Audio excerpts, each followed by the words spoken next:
Chris, mute your microphone, mate.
Oh dear.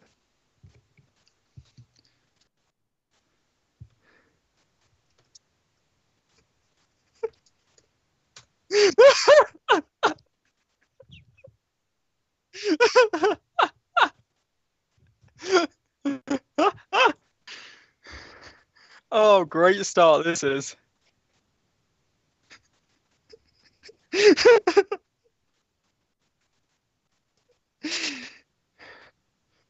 Oh dear.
Great Greetings, one and all. Welcome to the EIHL Post-Playoff Podcast. Hello, folks. How are we doing today? Hope you enjoyed, 2 straight minutes of Chris laughing his head off. Hi, guys. How's it going? It's me. The king of predictions is here. So, Chris, you are laggy as anything. What is going on, son? What is going on with you, son? Oh, you can hear you now. That's good. Yeah, you can hear me. Close any file sharing programs. Oh, shut up, Skype. So, yeah. I seem to have a thing that I have to have Skype open in order for you to keep talking. Or to keep seeing you moving. So much that you're out the corner and I can't see you. I'm just really confused. Because otherwise on the screen it keeps going in place. We've done this, this is the 4th time, I think. This has never happened before. I'm so confused. No. Because I have you up in the little corner. Wait. Oh, there we go. I think we've got it sorted out. Right. Awesome. So, okay. Yeah. All right. Cool. We apologise that the post-playoff podcast is a little bit later than usual.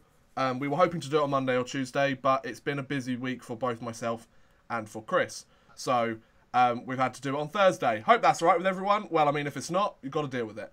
So it's the post-playoffs. The Elite Ice Hockey League 17-18 season is officially completed. So we have a few things to talk about. We have one of our friends, Mr. Max, turning up at some point. I asked him if he wanted to come and join the stream, and he was like, yeah. Then he goes, oh, I'm actually going for food with my parents. So I was like, thanks. So he'll hopefully be here within the next half an hour or so. We'll get him in as soon as we get the chance, and that'll all be fine and dandy. So, where we picked off, or where we finished on the mid-playoff podcast, was the quarter-finals of the Elite Ice Hockey League going into finals weekend. So, finals weekend, the 4 teams that were around in the finals weekend were the Cardiff Devils and the Fife Flyers, who were playing against each other, and the Sheffield Steelers against the Nottingham Panthers in both of the semi-finals to go into the big Predictabet playoff final in the Elite Ice Hockey League. So, let's start with the first semi-final. By the way, hello everybody in the stream. It's lovely to see you. Hey, guys. Yeah, we will we'll talk about each semi-final. We'll get your comments and your thoughts at the end of every single section. That kind of worked better for us last time, and we weren't going really off task until right near the end. So, let's start with it is better if we can stay on. Exactly. So let's start with the Cardiff Devils and the Fife Flyers. So let me just bring this up here. So the scoring result, the final score of the Cardiff and Fife semi-final was Cardiff 4 and Fife 0. 3 goals in the third period put the Fife Flyers to the sword. This is from the EIHL's official website, by the way. As Cardiff Devils made it, surely it should be the Cardiff Devils, made it to their second Predictabet playoff final in a row. Yeah. What do you think, Chris? Are you surprised, really? No. Because I'm not. No, I'm not surprised at all. No, I'm not surprised. I mean, considering I was the one that predicted almost every single thing about this playoffs right, I'm not surprised at all. Yeah. So. No, I mean, I wasn't expecting Fife to beat Cardiff, let's be honest. Yeah, I mean, Fife were the underdog team in this. We've got Sheffield, we've got Nottingham, we've got Cardiff. All 3 teams are kind of like the big teams, or 3 of the 4 big teams of the Elite Ice Hockey League. They are, let's use the phrase the Elite League used, they are the arena teams. Yes, they are the arena teams, which is just a statement alongside that gets Belfast thrown around. Just say the best teams, because they are. It's like the arena teams, the Scottish teams, and the rest. Yeah, and the expansion teams, essentially. Well, yeah, but Coventry aren't included in the arena teams. Yeah, well, Coventry didn't make it out the quarterfinals, so we don't need to talk about them, do we? So, so it was a 4-0 game for Cardiff. It was there was no score after the first. I think I'm correct. Then Yeah, there was no score after the first, and I was thinking, really? Yeah, it was like, hang on a minute, what's happening here? And then it was 1-0 after the end of the second, and that was, I believe, Tyson Strachan. What's his name? Strachan. I thought you had the lead. I thought you had the thing open. I'm looking at it, but I can't see his first name. You can't remember his name. What is his name? I think it's Tyson Strachan, right? It's not Tim Strachan. One moment. It's T. Strachan. Yeah, it's T. Strachan. That's brilliant. Hang on. Where is it? I'm pretty sure it's Tyson Strachan, right? It is Tyson Strachan, defender, born in 1984. He's Canadian. Nailed it! So yeah, Tyson Strachan. Yeah, so he got them on the board first, I believe. Then I'm just trying to see where the other goals came from. I'm reading their like official press release from it. Lionel, oh no, that's wrong. Justin Farina scored one. I always thought that name was Farnia, but apparently it's Farina. So Justin Farina added the 4th goal, I believe. Sean Bentvolio, no, Matt Pope scored. And somebody else scored. Well done to them. Well, thanks. You see, I never claimed this to be a really good factual podcast, ladies and gents. Yeah, if you want to learn anything about what happened, then leave now. But if you just want to have a bit of a laugh, then... Oh, Andy, thank you very much, bud. So... Andy, you might need to set it so that we can do that, so that I can post that sponsor link, so that you can actually sponsor rather than just keep giving $3 each time. That would be a good idea, but I am not opposed to $3. I'm just going to put it out there. No, I know, but what I'm saying is he could have saved himself some money with the amount that he's done. Oh, I know. Andy, mate, I've tried to tell you about 4 times now. We'll get it sorted out. Our people will get talk, it sorted. And we'll get back to each other. It's fine. Are you on a computer this time, Andy? Because that's what stopped you last time. So, yeah, 4-0 Cardiff Fife. I don't think anybody expected anything different. Maybe except Fife fans. I think I would have loved Fife to have gone through, just to have been like, oh, the underdog's gone through to the final. How great is that? But yeah, I mean, I expected Cardiff to go through to the final from our very first prediction, so I don't expect anything different. Yeah, we both said for Cardiff to go through to the final. Exactly. So... Like I don't think we expected anything different, did we? Like, I don't think most people expected anything different. So fair play to Cardiff; they made it to the final. Hard luck to the Fife Flyers, but they did a lot better than most would have expected, especially considering their deficit against Manchester. Perhaps they ran out of gas after their games against Manchester. Takes a lot. Yeah. Takes a lot. That was the first one. We kind of brushed through that really quickly. There's not really much else to talk about, you know? Like, Ben Bounds, solid shutout. He's one of the best, if not the best, British goaltender in the entire league. We hail him a lot on this podcast. We always have. We do. We do. So, yeah, it was a great job for the entire team. 4 goals against your teammates. So your scoring's working, your defence is working, and your goaltender's working. Like, that's just like a solid game for the Cardiff Devils. So we will move on to the other semi-final between the Sheffield Steelers and the Nottingham Panthers. So, of course, these two teams absolutely despise each other. And, yeah, we have a few things to say about this. So, Sheffield 5, Nottingham 4 after overtime. So, the Sheffield Steelers and the Cardiff Devils were matching up against each other for the 2nd straight playoff finals. The Sheffield Steelers won against the Nottingham Panthers. Chris, take us through your thoughts. How do I do this while staying relatively clean? You don't have to stay clean. I don't care. It's our podcast. We can say what we want. Those of you that know me know that I'm not really one for swearing, but what the actual hell? I know that wasn't swearing. That's the best one you can come up with. Swearing. Oh, you blooming farts. No, but... Right. Sorry, carry on. I was filming and ahhing about buying the stream. Yep. You persuaded me to buy the stream. Hey! 47 seconds in, I was like, yes, odd man, I am so happy I've done this. And then at the end of the first period, I'm great. it was 2-0 at one point, Yep. and I was like, yes, this is great. I'm so glad I watched this. And then it was 2-1, and I thought, bit of a dodgy goal, but we'll go with it. Yeah, still winning. Then it got to 2-2, and I was like, shit. Yep. Right. And then we went 3-2 up, and I was like, oh yeah, so back into it. Back in the game. 4-2 up. 4-2 up, brilliant. Perfect. And I can't remember like how long was left while we were still 4-2 up. I will try and check for you. Keep going.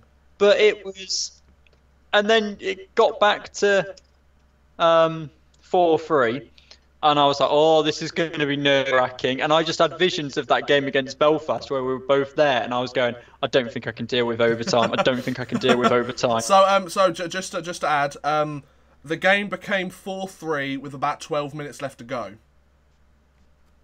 So it was 4-2. Yeah, and then it was very nervous last 12 minutes. Yeah.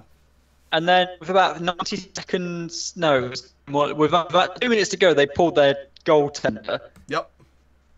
And then with 99 seconds to go, they scored the most bullshit goal in the history of ice hockey. I was just there. It was one of those really, it trickled over the line, the slowest puck I've ever seen move in my life. And it was just there, and I was there going, that's gone through his pads, and I can see it tricking. I was like, Ollie, you're not going to get there, you're not, and it just trickles over the line. And they just have that smug look on their face, and I'm like, why the hell can you not just shut your pads a little bit quicker and trap that puck? It trickled across the line in like the slowest speed ever. And then we went to overtime, and then they scored in overtime, and I didn't even see the overtime goal, because as soon as it went in and I didn't even see the puck hit the net, my stream decided to break up and start freezing. Now I need a Chris rant card up here. Like, what's going on? I was halfway through writing one, and then threw over to me. I didn't have time to finish it. So, Chris was a little bit upset with the result. It's one of the reasons I postponed it to today, because I thought I'd be calmed down a little bit. So, a more calm response to it from yours truly. It's alright, I've got it out now. I can talk about it calmly now, because I've done that. Oh, good. Thank goodness. So, what I will say about the game was, it was a hell of a game. It was well worth a watch. It was definitely, without a doubt, the best semi-final out of the two. It was more talented players. No offence, Cardiff. No offence, Fife. Cardiff have brilliant players, as we already know. But better overall talent in the game.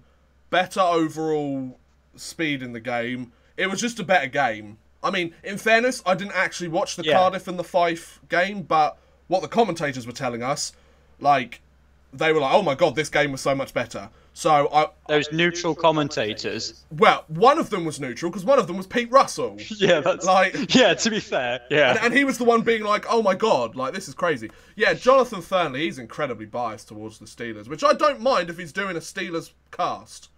But this was one for the Elite Ice Hockey League TV. When you do an Elite League, you need to have a neutral commentator. Exactly.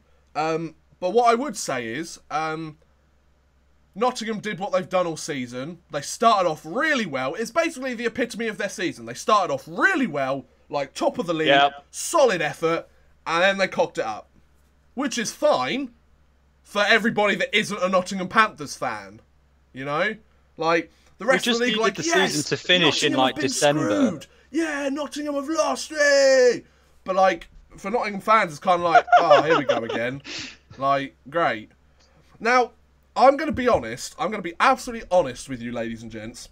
My second team, the Sheffield Steelers, I've said that many times on the stream, just to clarify things. But what I would say is, the only reason, the biggest reason I was pissed off that the Nottingham Panthers lost to the Sheffield Steelers was because I knew that the Sheffield Steelers' Twitter were going to be such sore winners about it and rub that salt in the wound, like, so much that I wouldn't be able to take it. I don't mind the Steelers beating the Panthers. They came back and won the game. They played the full 60 minutes. The Nottingham Panthers didn't. Fair play. The Steelers won. Congratulations to them. However, just seeing their Twitter like, oh, we won, oh, yes, like, fuck off. Like, I don't care. Oh, it's so irritating. The Twitter aggravates me so much. Just like, shut up. Oh, Don't look at it. So, after the game, as you can probably assume, I was very, very upset with the result. I wanted my Panthers to win, to do it for Clarkey and Corey Nielsen, and it would be tremendous. Oh, and I had Nottingham Panthers fans at me this time. Last time it was Steelers, this time it was Panthers. I just can't win, ladies and gents. I was like, I had my full, like, heart on my sleeve comment out there. I was like, oh, these bloody... Oh, they should be ashamed. Which they should have been. I stand by that statement. The Nottingham Panthers players should have been ashamed of how they performed in that game. They didn't play the full 60 minutes, and it came back to bite them in the arse. The Sheffield Steelers, they played more 60 minutes. They didn't play a full 60 minutes, but they played the minutes that mattered the most. You know? Like, they played the last 10 minutes. That's arguably more important than the first 10 minutes of a game. Because... they had the momentum. They'd scored 2 goals going into overtime. They scored the final goal, and it was a beauty of a goal, of course, to put it away. The Panthers they did exactly what they have done all season and exactly what they shouldn't have done all season. Started off really well, bottled it when it mattered. So, I don't mind the Sheffield Steelers going through. Fair play to the Sheffield Steelers.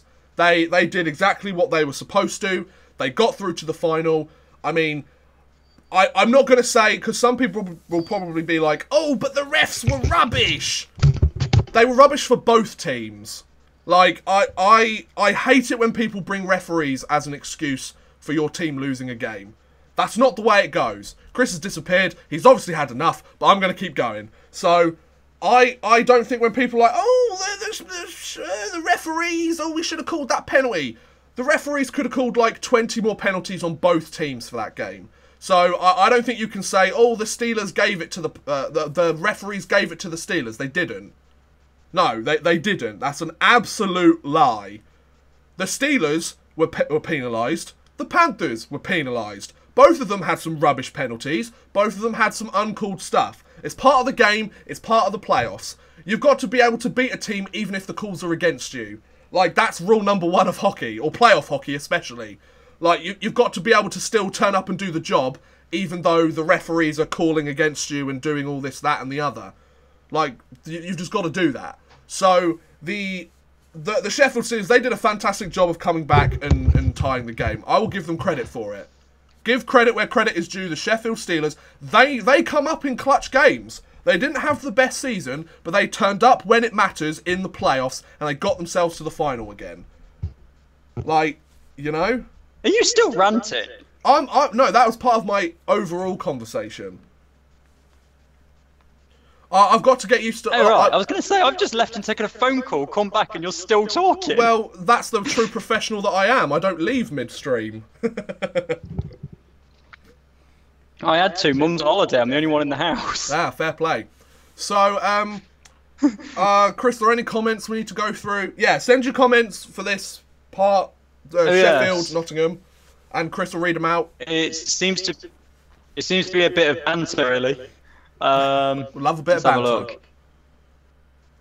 Well, we say banter. Apparently, I don't love a bit of banter according to Sheffield Steelers fans, but you know.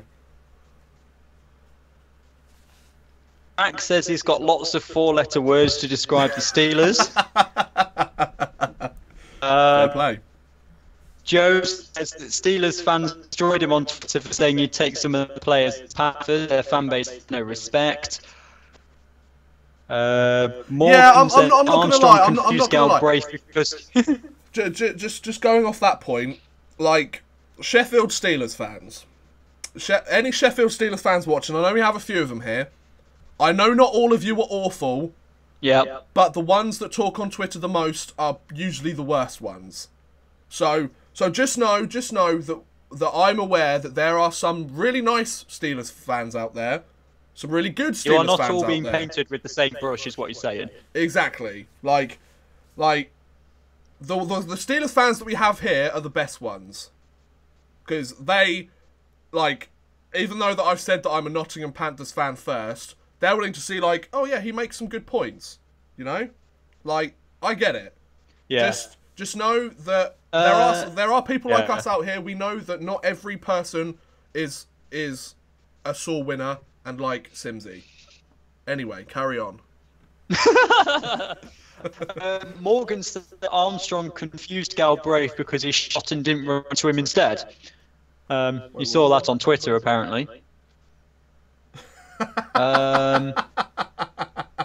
Well, I mean, it is the Steelers' way.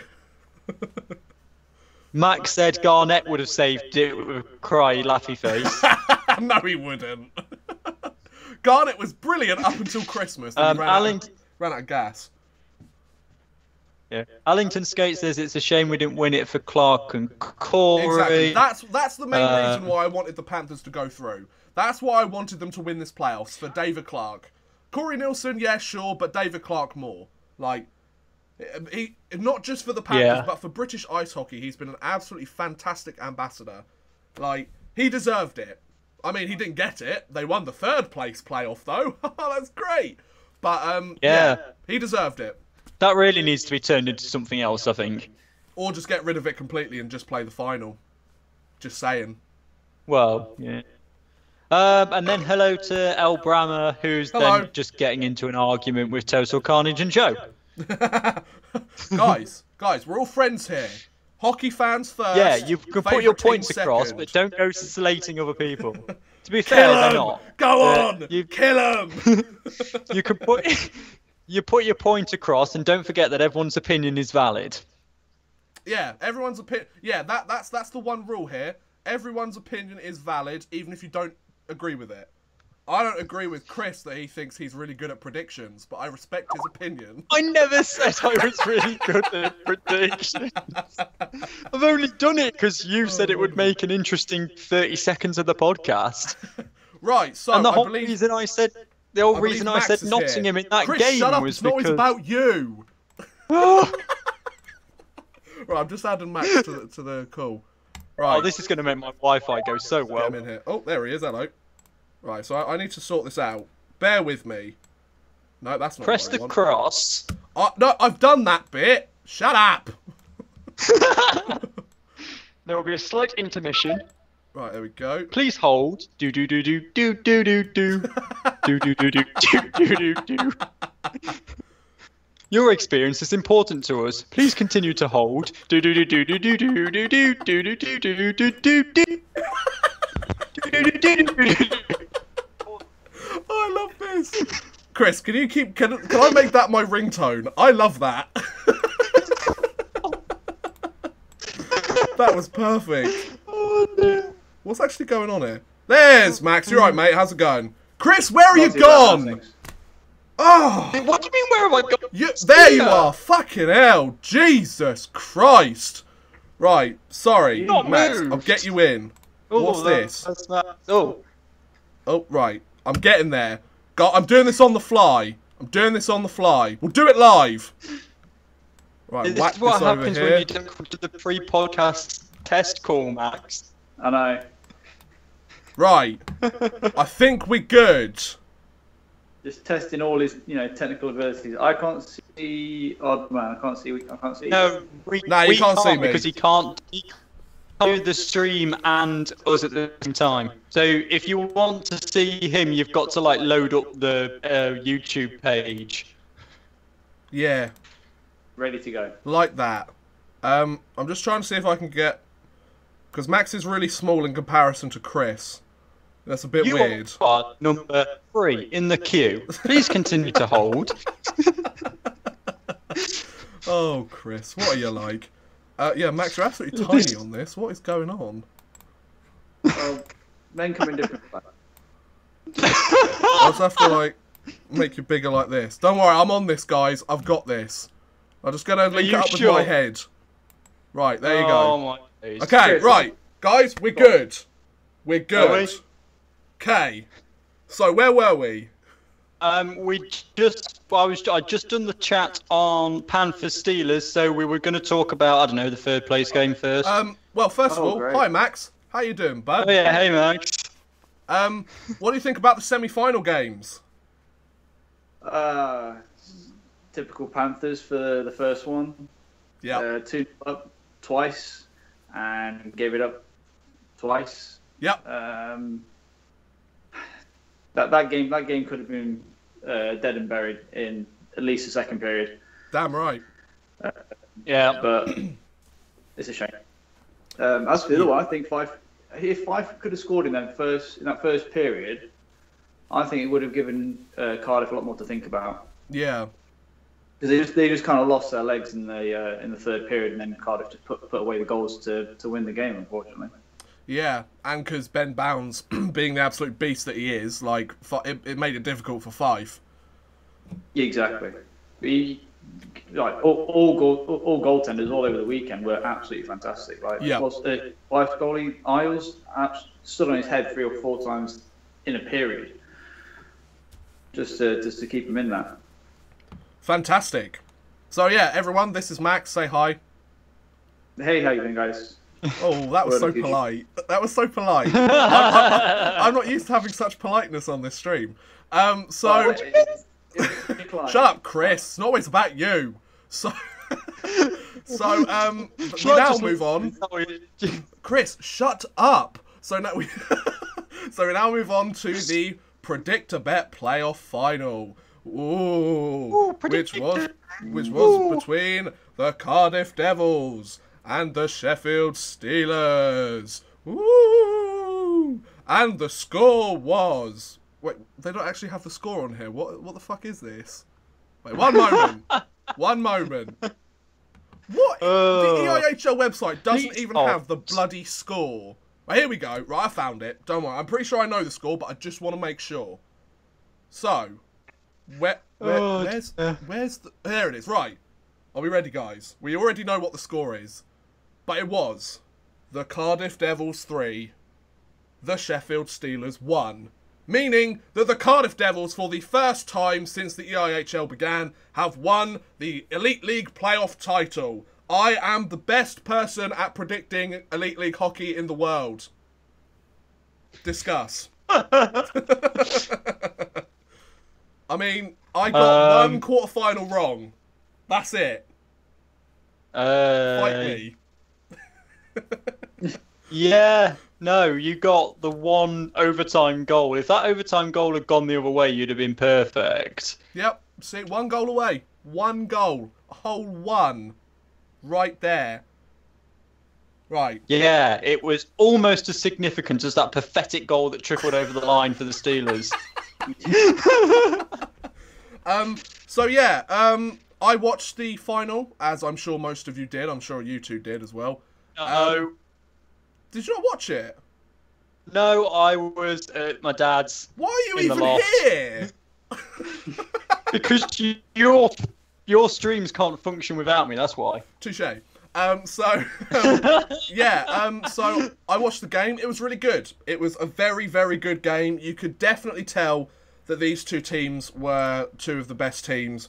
The arena teams, two of the best teams to have played in the Elite Ice Hockey League this season. Like, it makes complete sense. It was the first seed against the third seed in the league standings, and they absolutely destroyed it. So, fair play to the Cardiff Devils. I mean, history was against me when I said that the Cardiff Devils would win this, because they've never won it before. Like, they've been to the finals how many times? Like 4 or 5?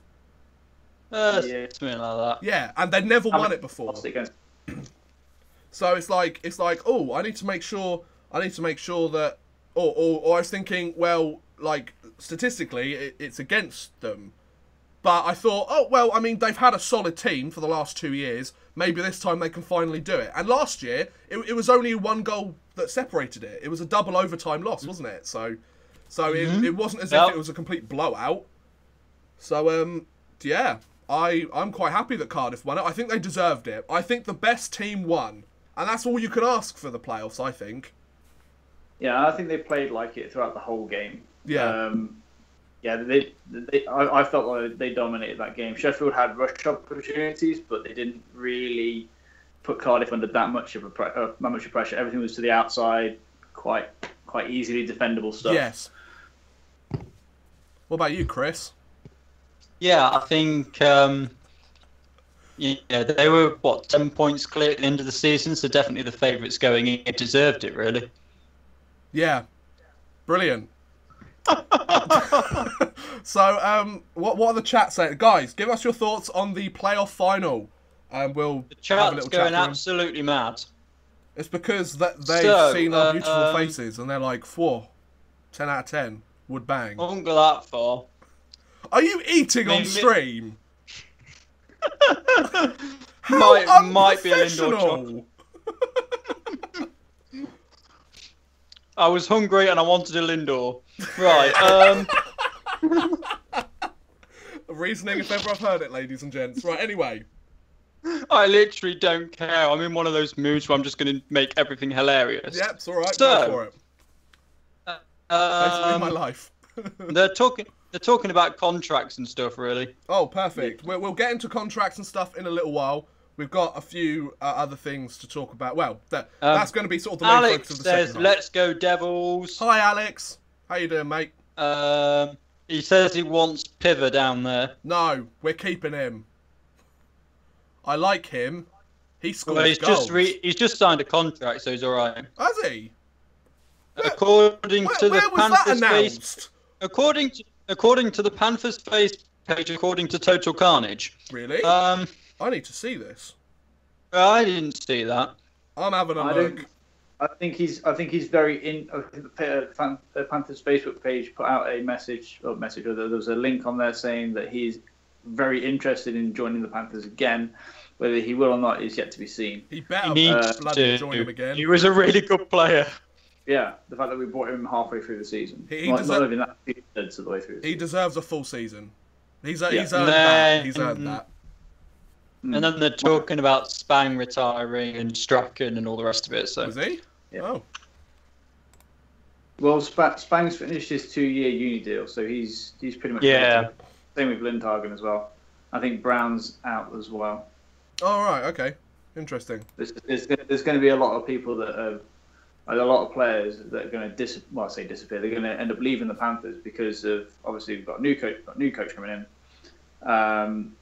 and their deals from last year and the years before are running out. Right. Okay. Yeah. Apparently, I think you're being a little bit trolled. It's on the Odd Man Rush page on Facebook, and you've been copyrighted. Oh, you mean that page that I never use anymore? The page that I haven't touched in like 3 years. Let's have a look. Good point, Alex. Alex says, do you remember when Dave Sims said you wouldn't be able to win the league with a British goalie? Yeah, but no. Dave Sims is a number of great... Do you remember the times that Simsy was a dickhead? I do. Oh dear. To say one nice thing about Simsy, because he does get a lot of stick. I was at the and deservedly so, I will add. And go on, Max.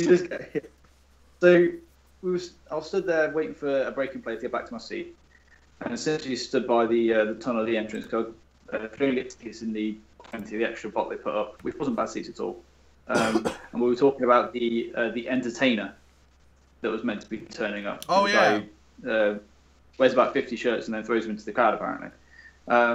Yeah. In fairness, he's probably my size, so I wouldn't have minded one of those shirts. I could have worn it as a parachute, I suppose. I would decline. So yeah, we were talking to me and my parents were talking to Simsy about that. And in fairness to him, he had nothing but nice things to say about the guy. And I say Simsy's very easy to talk to. Yeah. As on a contrary to other managers and other owners and other people within the league. I'm not starting to talk about owners. No, I'm not talking about general managers. No way. Yeah, there's other people within the league that are less inclined to talk to what they would call ordinary folk. Yeah. Yeah. People will call them other things.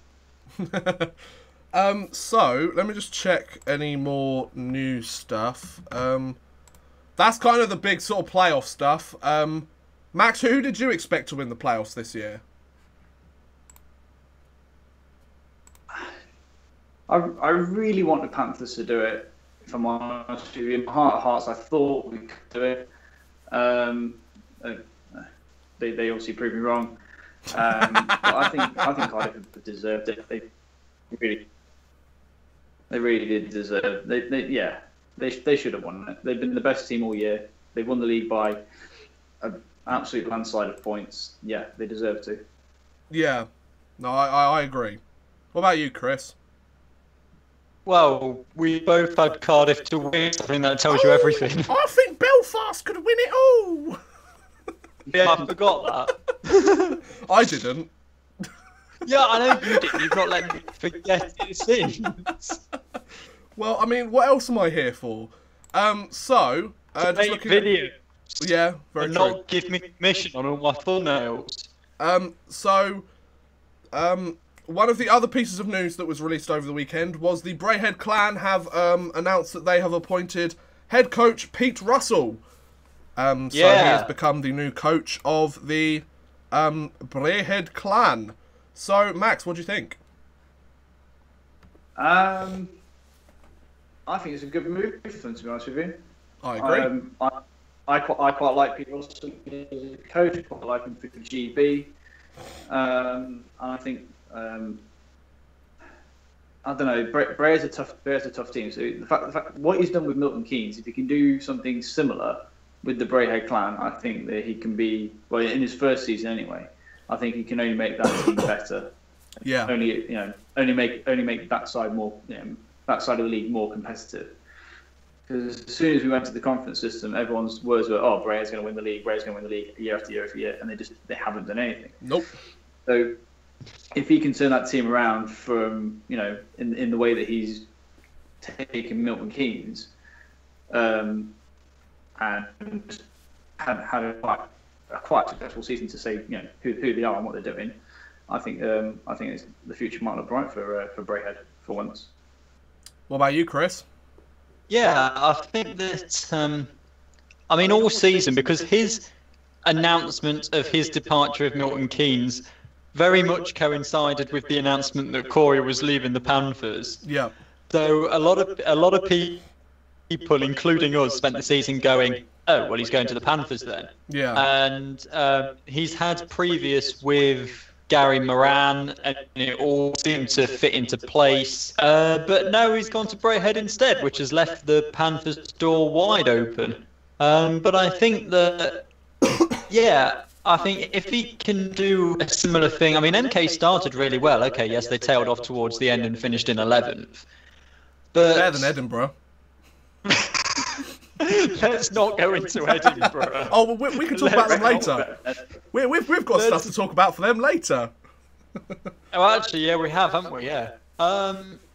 So I think he has got potential, and Braehead they need to move up a bit. I think the Glasgow side really need to do well. I fight for the oldest team, and they're doing better at the minute. But no, I'd like to see Braehead up there as well, because they're a bit of a dark horse where at a couple of seasons, that's going to be a really tough game. And now it still has the perception of being a tough game, but not so much because they've just not really done anything. It's more of a gritty game than anything else. Yeah. The problem is that the Scottish teams in general didn't really have a very good season. One of them made the playoffs. So it's kind of like the Scottish teams in general just need a bit of a boost. And I think like you guys have said, Pete Russell going to the Braehead clan's a brilliant move. I think, especially for all of the Brits that are up there, all of the UK players up there, or GB or whatever you want to call them. Because Braehead clan do some good work. They do a lot of good work with the Solway Sharks in the EIHL, and they have a lot of players on two-way. Yeah, which is what you need. And I think a guy like Pete Russell could thrive under that. Because I would argue there's no better British coach right now than him. In terms of knowing about the British system, knowing about British players, because he spent the last few years coaching them and coaching the best of the best. Which in Braehead he won't have the best of the best. He'll have some solid players. Braehead's not we're not talking basement dwelling bottom of the league. this year they had a poor year, but they've been decent other years. Yeah. So it's not as if it would take that much to get them back into the race.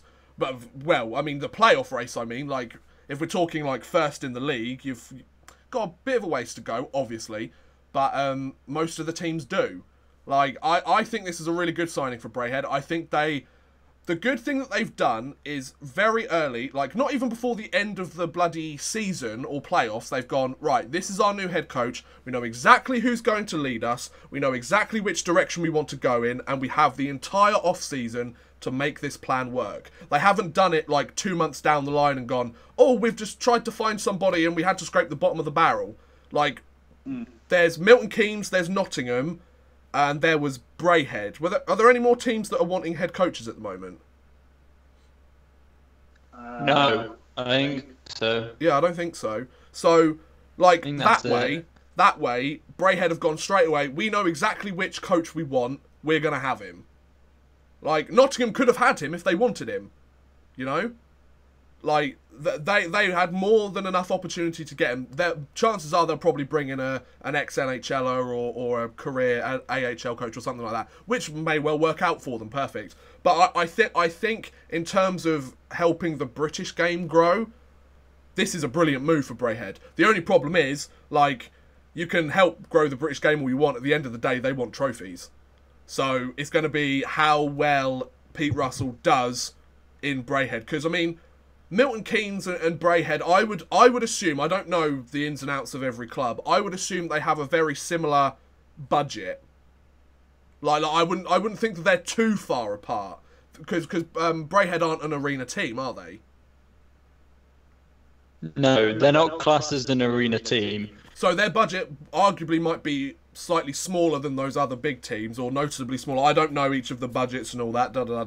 I don't actually really know much about the inner workings of the EIHL.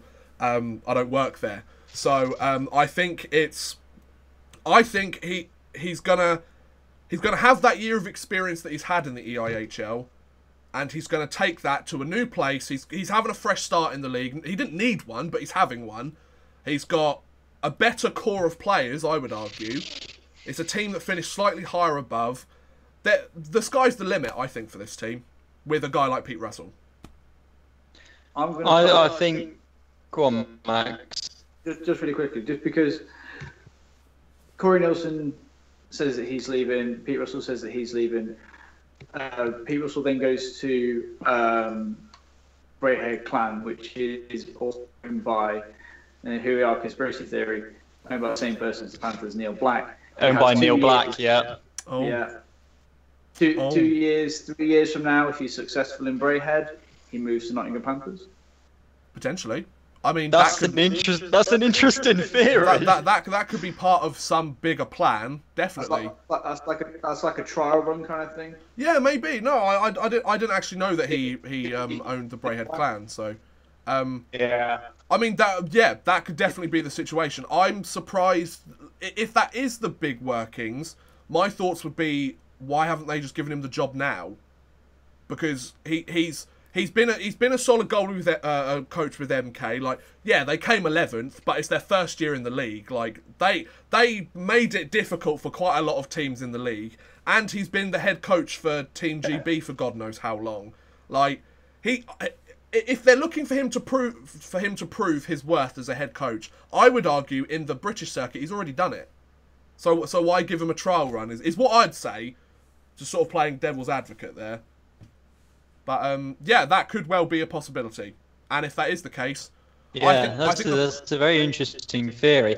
I hope that whoever this new Panthers coach has got a lot of experience, considering that they haven't chased up and got Neil Russell, Pete Russell. I'm confusing Neil Black and Pete Russell now. Yeah, well, because I almost guarantee it's going to be someone that barely anyone's heard of now from another country. Well, I think if we're talking like coaching rumours and stuff, I haven't heard much about since they released that thing the day before. What was it? It was the day before Pete Russell got announced, wasn't it? Like it was somewhere close to the playoff. Yeah, weekend. they said they were waiting until the end of the European seasons and stuff. Yeah. They said they had a lot of guys that they were wanting to talk to, and there's some that wanted to talk at the end of their respective seasons. So with that, it was like, yeah, it wasn't going to be Pete Russell, which is fine. The only thing I would say is, I don't think they'll be bringing in some fresh-faced, clean-shaven guy that's never been a coach before. Like, I don't think they're doing that because, I mean, Corey Nielsen was that. I mean, he did fantastically well with the team. I'm not denying that at all. He's been one of the best coaches that our league has ever seen, I would argue, with the amount of trophies that he's brought in. Not just because I'm a Panthers fan, because the stats don't lie. But I would say that they want somebody that can come in and help the team win straight away. The Panthers are always in a win-now mode. Like, they always are. Just like the Steelers, just like the Devils now, just like the Belfast Giants, all the arena teams, they're all in win-now. They're not going to bring in some guy that's never coached. The fans expect that winning mentality, that winning ethos. As a Panthers fan personally, I'm a little bit sceptical of them bringing in someone that's never seen our league. So right. I'm thinking they may do something, because our league is very, very unique, especially in the way that we play it, the way that we do playoffs, the way that we do the Challenge Cup and everything else. It's very, very unique. So bringing someone in from Europe that's never even heard of our league, or maybe has never considered coming over here, I would find quite difficult to take on.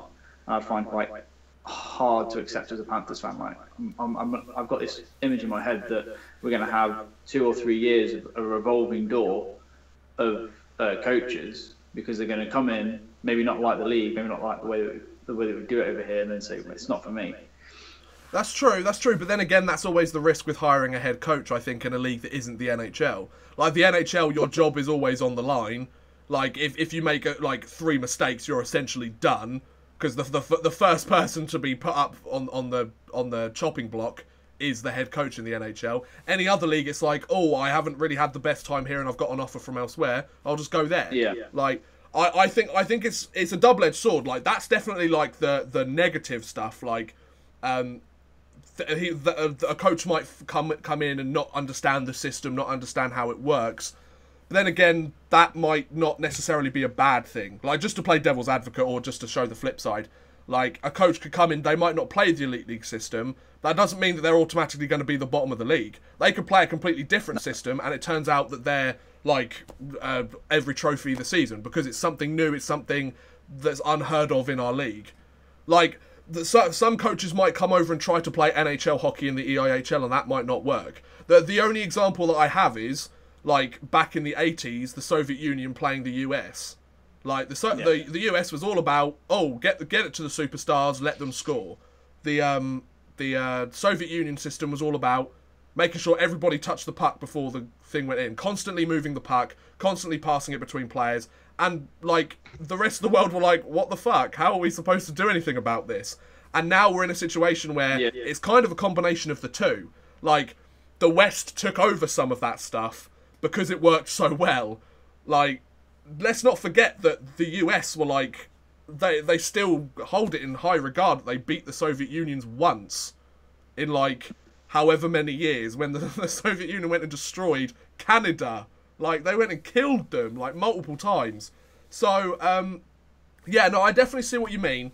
I think it'll be interesting to see who the Milton Keynes Lightning hire and who the Nottingham Panthers hire as coaches, definitely.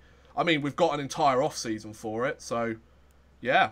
Yeah, but this is the thing, is that the Panthers won't have the entire off-season because they're waiting for the end of other seasons to finish before they even start doing interviews. It's going to be ages until they hire someone. No. They've done interviews. They've interviewed some people. What they said was they said they've already had interviews with certain people. It's just other people have expressed an interest in the job but are still working in their respective leagues, and they want to make sure that they see everybody before they make a decision. It's not as if they're going, we're not looking at anybody until all the seasons are over. That's not what I said. They've still got some interviews to do in the coming weeks. Then they've got to make a decision. Then they've got to hire somebody. Then if they're coming from abroad, they need a working visa. which then also takes time to go through, and then they've got to come in and they've got to see the team, and by the off-season will be halfway done by then, which means that they won't have enough time to get everyone in they want to. Whereas Braehead with Pete Russell, it was announced first, it's right at the start of the year, he's got the whole off-season to work. That's it. You just got to hire me. There you go. There you go. No. Straight away, I'm here, Nottingham. I'm here. You will clash with Gary Moran within about half a second. I'll sort him out. Don't you worry. Kick him up the arse, get him sorted out. So that's the head coach stuff. That kind of spanned into the whole head coach conversation. That's something we needed to talk about anyway. We can move on to the EIHL awards if you want. They're just quick. Just in case anyone wants to know. So, Joey Martin seems to have done quite well for himself, as has Ben Bounds. The Cardiff Devils did fantastically in terms of again, hardly surprising. Yeah, I mean they won the league and the playoffs and were in the finals of the Challenge Cup. Like they've done okay. Are there any comments that we need to go? I have kind of been like half looking at the comments. The comments are all talking about Cardiff and their new arena. Oh, they're getting a new arena. Cardiff's getting a new arena. This was rumoured when I was there at university last year. And because I think I said it on the podcast last week, is they need something between like the 4,000-seater Motorpoint and the 75,000-seater Principality. Yeah. And somebody mentioned like a 15,000-seater or something. Yeah, it's a that's which awesome. I am. That's awesome. That's absolutely awesome. Like, if that's actually true and Cardiff are getting a big arena, that's brilliant. Provided there are people that will fill it, brilliant. I doubt it's going to be 15,000 for ice hockey, a bit like the Motorpoint Arena is in Nottingham, because that holds 10,000 but only 7.5 for ice hockey. I suspect the 15,000 includes seats on the ice for concerts, but maybe. Still, it's still going to be like 11,000 or something like that. It will be the biggest arena in the league. Good, and I think because where the playoffs will go next year, or the year that is. That would make sense. Well, yeah, that would be the prime opportunity. I think that is true. The playoffs are done in Nottingham because it's the centre of the country, isn't it? So it's equal distance for everyone, roughly. Yeah, fair play. Yeah. But then again, there aren't many teams south though. Like. They say it's the centre of the Cardiff country. and Coventry. But I mean, like and Guildford and MK now, so there's four teams. But I would say, well, because they're coming further west than north and south, aren't they? As are Belfast. They're travelling further east, aren't they? Well, yeah. I mean, they're never going to have it in Belfast because then 11 teams have got to fly. Well, I mean, yeah, but it's not exactly expensive, is it? Like the SSE Arena is the perfect place to do a playoff finals. If they can house an NHL game, they can house the finals. That's all I'm saying. Yeah. Frozen Four, they can do it. Exactly. They have like the Friendship Four or whatever every year. I think they should move it around. I think they should have it at my house. So, no. Well, then it means I wouldn't have to travel 3 fucking hours. Right, so the... It would have been less time if you remembered your student ID card. Shut it, mate. Right, so the the awards for the EIHL. Forward of the Year went to Mr. Joey Martin of the Cardiff Devils. Second was Mike Hammond of the Manchester Storm. Third was John Dunbar of the Guildford Flames. So, Forward of the Year, third place, an expansion team. One of the players on an expansion team. That's pretty impressive. Defenceman of the Year, Andrew Hotham from the Cardiff Devils. Jesse Craig from the Guildford Flames got second, and Cal Akered, whatever the hell he's called, from the Guildford Flames got third. Netminder of the Year goes to Ben Bones for the Cardiff Devils. Irvins Musnikovs for the Sheffield Steelers in second. And is that Andy Isles for the Fife Flyers in third place? I don't know these names. British Player of the Year. I like these ones. Ben Bounds first. Well, yeah. Ben O'Connor second for the Sheffield Steelers. Makes sense. And Colin Shields was third for the Belfast Giants. Coach of the Year. Oh, who's not there? Oh, what a surprise. First is Andrew Lord from the Cardiff Devils. Makes sense. Ryan Finnerty of the Manchester Storm was second. And Adam Keefe for the Belfast Giants was third.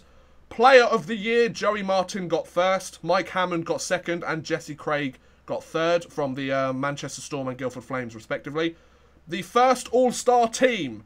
Ben Bounds in goal, Andrew Hotham and Jesse Craig from the Cardiff Devils and the Guildford Flames on defence. Then Joey Martin, Mike Hammond and Sebastian Silvestre from the Cardiff Devils, Manchester Storm and Belfast Giants respectively.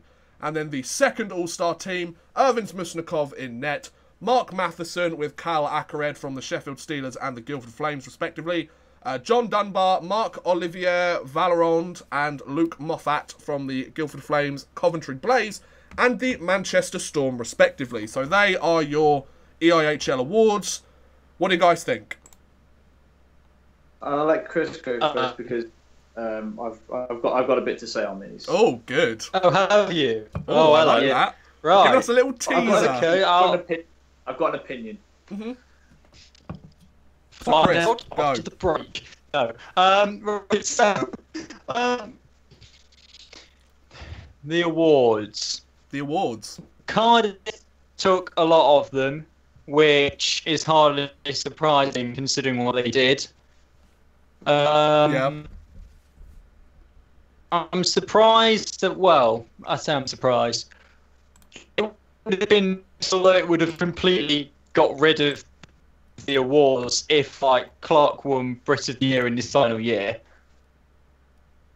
Yeah, okay. I mean, I guess that could have been a good one, but at the end of the day, they do kind of have to go with the best British players of the year. It was essentially, do they go for the stats, or do they go for like the sweet and pretty one? You know. Well, if you go for the sweet and pretty one, then it's not an awards ceremony anymore. Well, exactly. So I don't think Clark should have been on there. Yeah. That's what I mean. But no, featuring very predominantly on there is probably right. So I'm trying to think of what teams aren't actually on here. The Nottingham Panthers aren't on here at all. There's one Belfast Giant. There's no MK players. Surprisingly enough, there's no Edinburgh players. I don't know why. And there are no Braehead players. So there's 4 of those teams that don't have a single player on there, which, I mean, that might just be the way it worked out. Of course, it isn't like a participation award. Not every team has to have somebody there. It's not an all-star game. But I'm actually impressed with how many Guildford players are there. Like, I'm quite happy to see loads of Guildford players there. Yeah, I mean Jesse Craig and John Dunbar and Kyle Akered are all the guys that are sort of multiple. Like two of the but all 3 players made either the first or second all-star team. So, yeah, nicely done. I think they should have Rookie of the Year. I'm just going to put it out there. I think they should get Rookie of the Year. Yeah, I just said that. Yeah. Yeah, like did they say? Oh, right. So yeah, like I think that most of these awards are pretty fair. Like, I understand. Like, the only one I don't understand is Joey Martin being Forward of the Year. And the reason I say that is because where did he actually place in terms of points?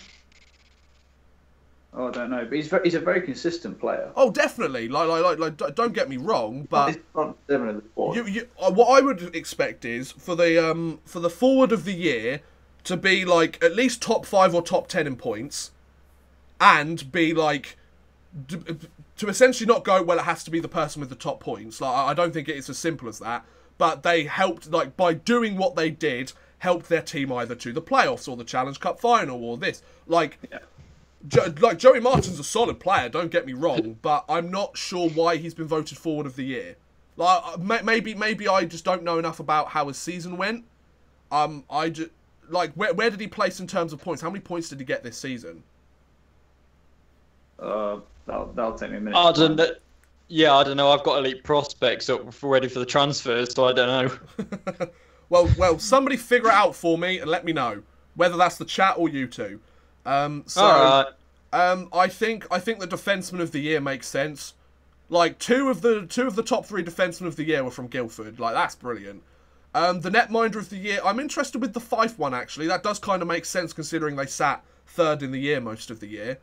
So I think those netminders are fair. The British Player of the Year, I would have thought Colin Shields would have been above Ben O'Connor, purely for the fact that he was the top scoring British player this season. So yeah, like I completely understand Ben Bounds at top. That makes complete sense to me. He's the backbone of the Cardiff Devils, for goodness sake. But O'Connor and Shields, I completely understand that. Coach of the Year, I think those three make absolute sense. Maybe instead of... Well, I mean, no. Because I was going to say maybe Adam Keefe could be replaced by the... I don't know his name, the Guildford Flames coach. But they won the Challenge Cup for the first time in God knows how long. So that's fair. And the Manchester Storm, Ryan Finnerty, like, he did a fantastic job with getting them second in the league. So I don't think you can take that away from them, considering they've sat at the basement for most of the years that they've been here. And Andrew Lord, of course, like he definitely deserves to be top. Player of the Year, Joey Martin again. Mike Hammond, yeah, okay. I'd like to know more about Joey Martin's actual stats. But of course, like, that's not everything. And I didn't watch all of the Cardiff games this season, so I probably don't know as much as he did. And I'm interested to see Sebastian Silvestre put on the first All-Star team. Like, he's been a solid player this year, but he's also been suspended a few times for abusing referees. Like, whilst that doesn't be like, well, you definitely can't be on the first All-Star team with that, he did put up solid points, but he's got no mention anywhere else. Like, he's not third place in any other category, but he snuck onto the first All-Star team. Like surely you could have had, I don't know, surely you could have had John Dunbar on the first All-Star team instead of Silvestre.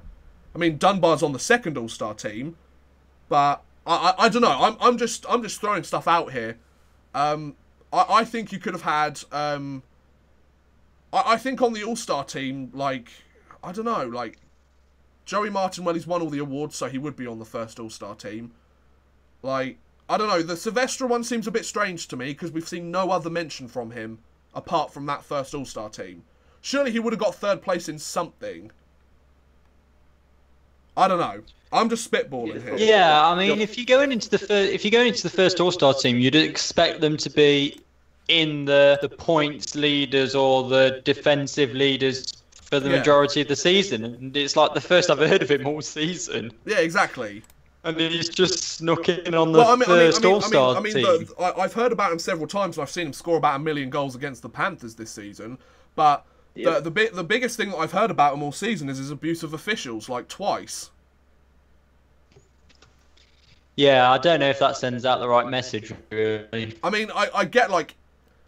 The only thing I'm thinking is, surely, like, if you were going for, we don't want to promote abusing officials, like, put in somebody that would deserve the place as well. Oh, Martin got 73 points. Okay, no, that makes more sense to me now. Okay, fair play. Fair play, Cardiff fans. I didn't know how many points he got this season, so 73 points. No, I can see that. I can see that. No, that makes complete sense to me now. So, anyway, Max, you have a bit of a bone to pick with this. Talk to us. Oh, yes. Yeah, so the awards. First off, it's announced after the hangover game, or the third place playoff, the joke game. Yep. It's announced by a guy on a microphone over a pitiful announce system because it's too bassy and you can't hear anything he's saying. Right. All you're hearing, like, we don't know the criteria for how they get into the All-Star team. We don't know the criteria of what they're getting these awards for. Yeah. Like, I've not seen anything like, the top British forward is these stats go into consideration, blah, blah, blah, whatever. Yeah. I've not seen any of that from the Elite League. I've not overly sourced for it, but you'd have thought with the with them coming out, you'd have thought they'd put something out to say, right, this is what they're picked on. Yeah. And how can you call it an all-star team when it's 5 guys and 1 goalie? That's an all-star line. Yeah. Okay. There's just a lot. There's a lot around it that is just. It just seems like they're just filling time and just giving out, giving out something because they have to, or yes, these guys should be celebrated, and yes, that's I'm all for that. But I just want a bit more.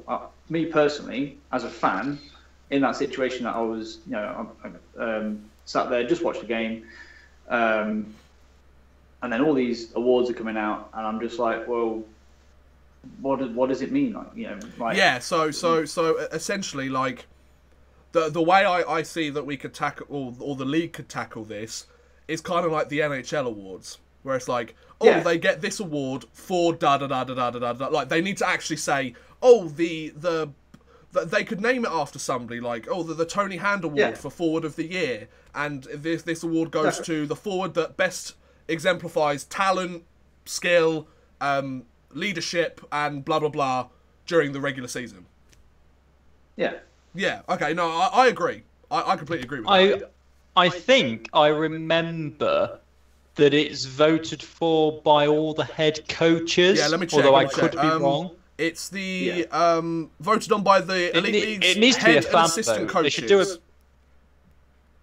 it needs to be a big fan vote, like the NHL ones, and not the NHL ones, like the. Well, I mean, the difference between the NHL ones and these ones are, like, most of the trophies are for like the person that gets the most points, the person that has the best save percentage, like in the the Rocket Richard Trophy, most goals and stuff like that. In the NBA, the fans vote for the players they want in the All-Star game, and the players with the most get to go.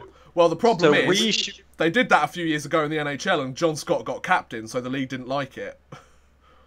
Well, that's essentially why the league stopped doing it, because John Scott got in and he became a massive meme in the hockey world, and then they tried to trade him so he couldn't actually go, and then he and then he ended up going and like scoring a hat trick or something. Like the problem is the internet, the NHL, like all of the big wigs in all of these leagues, they're usually like older people.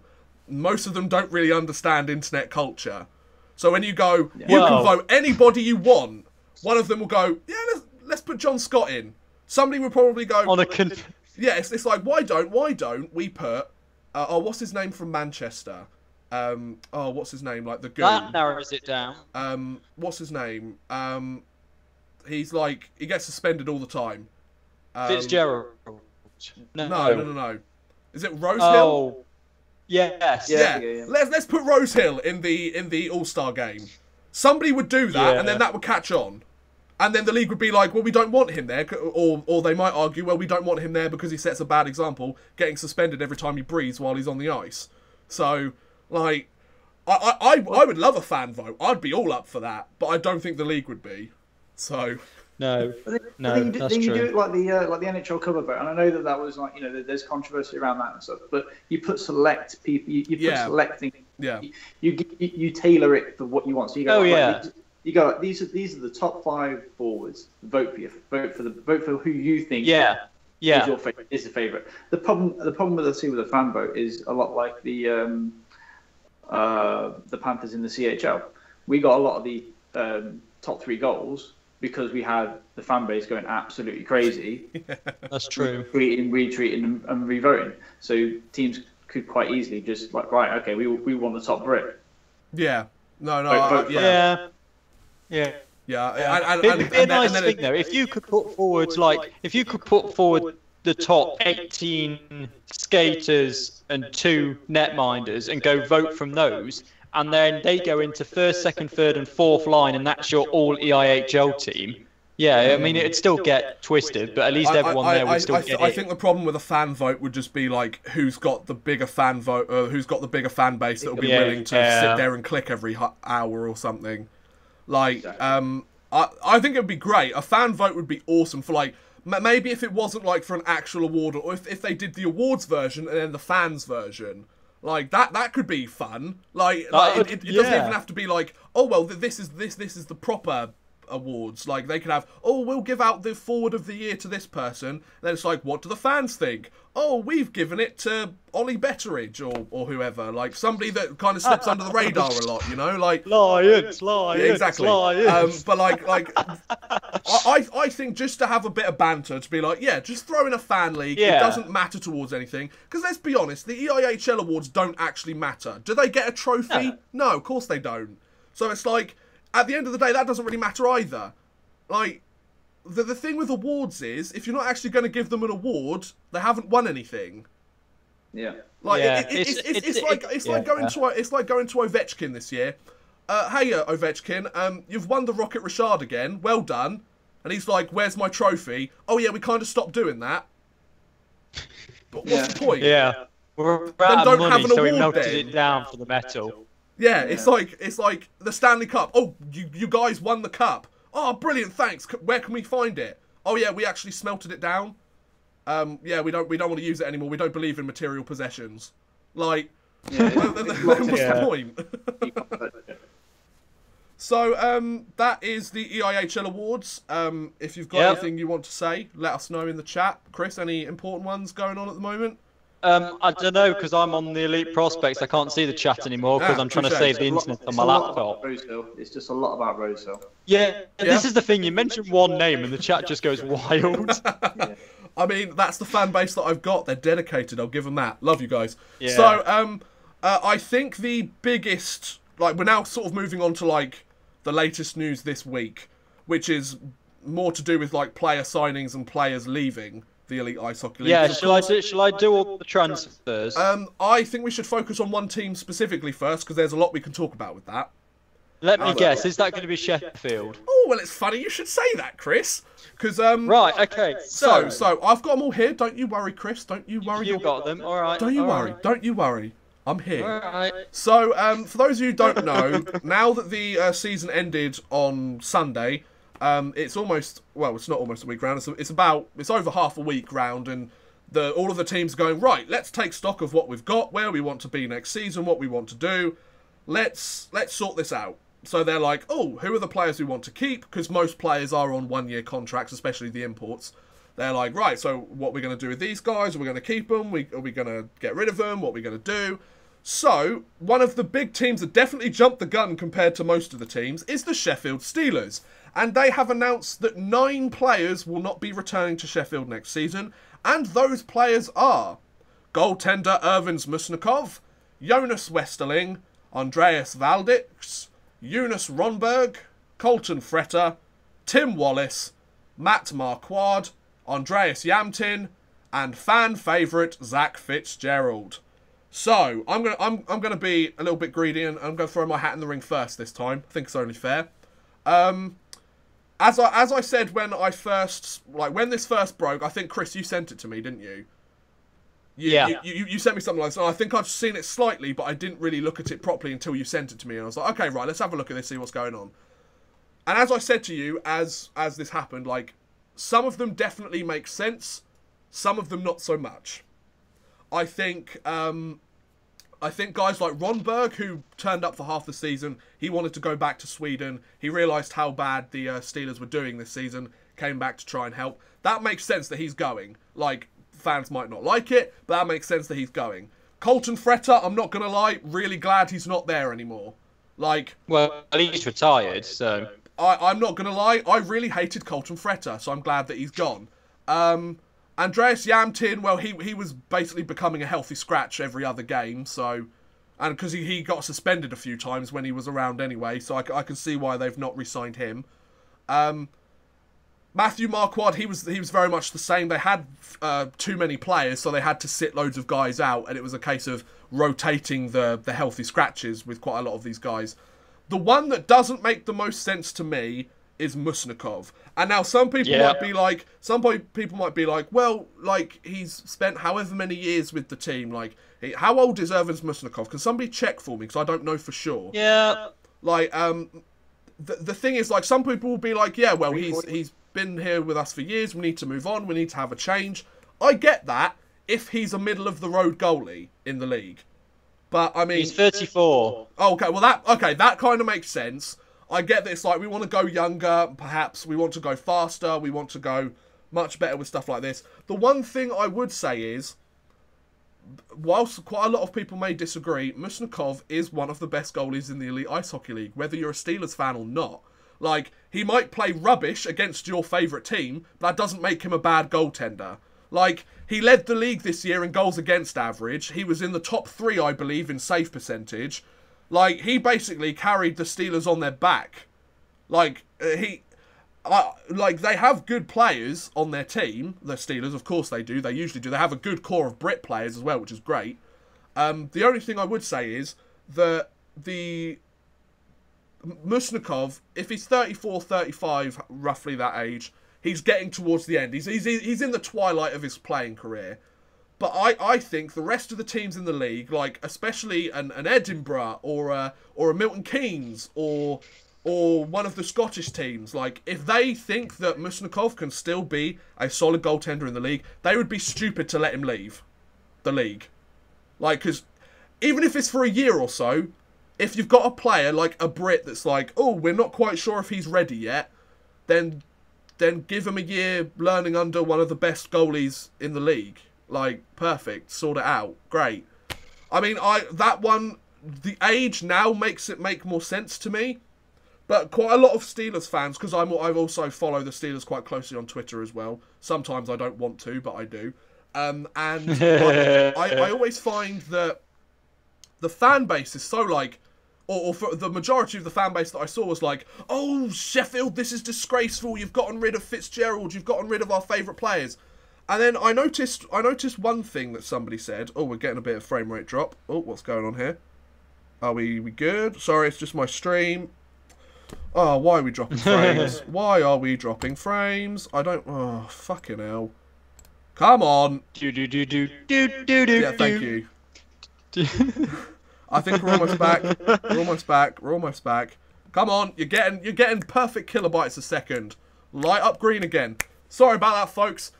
So yeah. Anyway, where were we? I think with the... You were going through the Steelers.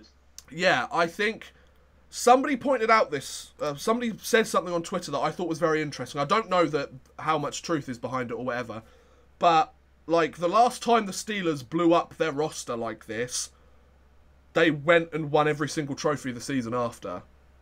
Like, the thing with the Steelers is they've got a solid core of players. They've got Matthew Waugh.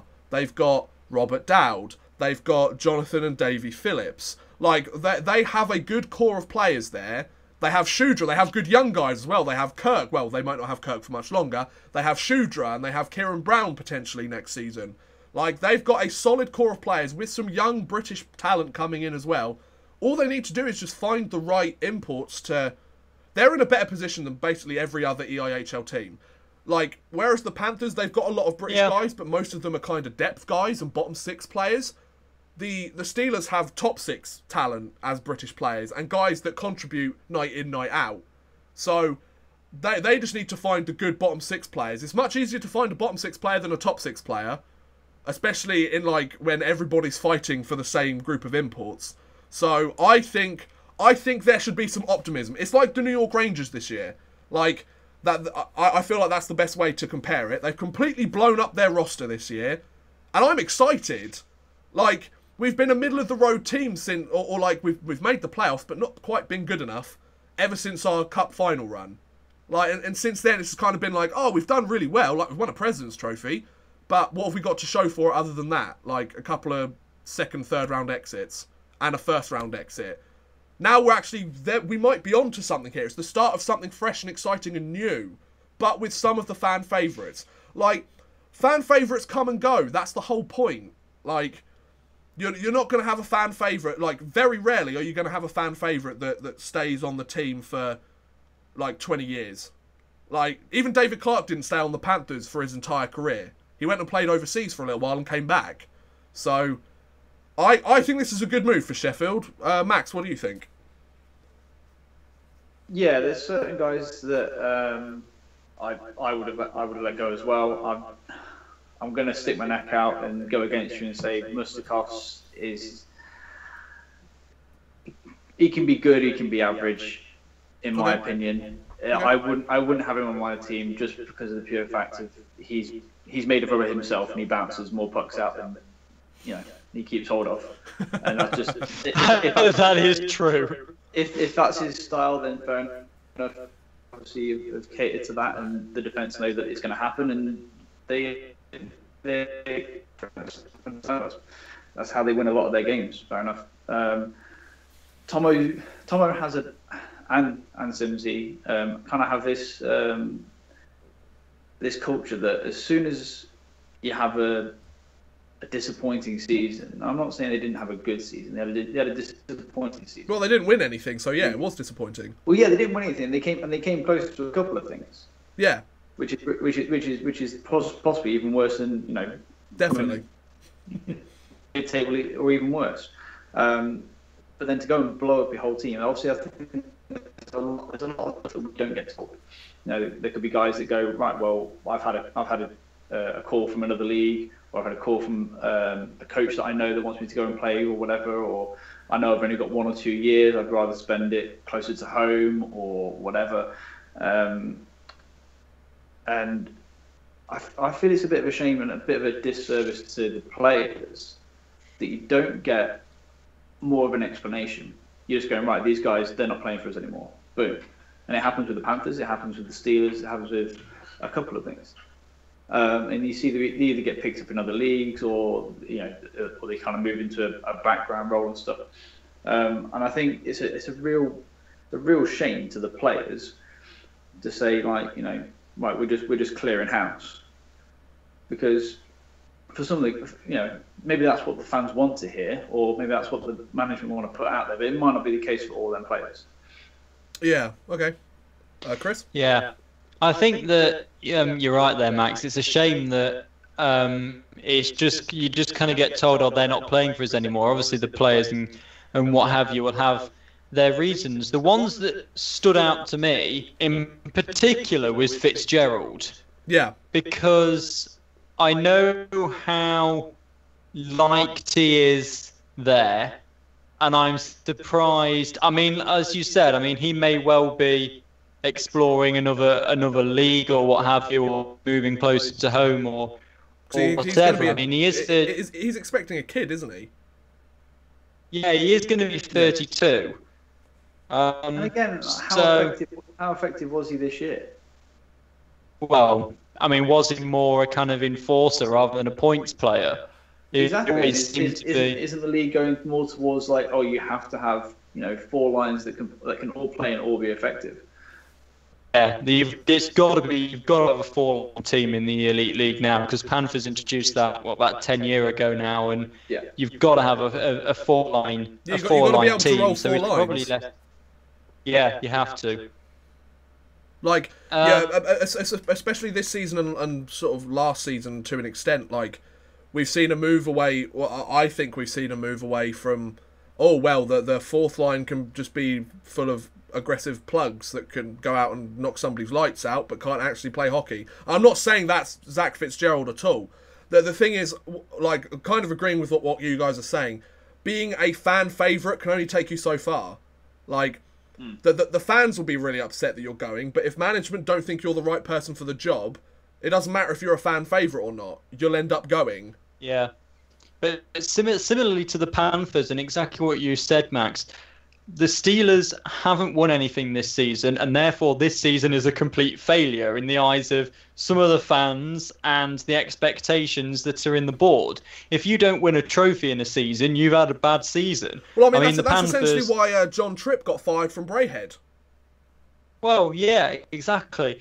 But Panthers, made the semi-finals and lost of the playoffs, 4th in the league, and the semi-finals of the Championship. They didn't even make it to a final, and so everyone ignores the fact that we beat SC Bern in the Champions Hockey League and topped our Champions Hockey League group and got into the last 16 of the top teams in Europe. We got one of the worst drawings in the entire bloody tournament, I might add.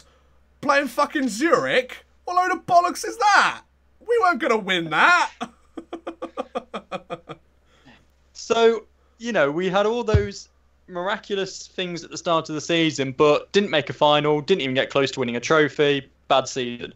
But luckily, Nielsen already said that he was leaving, so he didn't have that problem.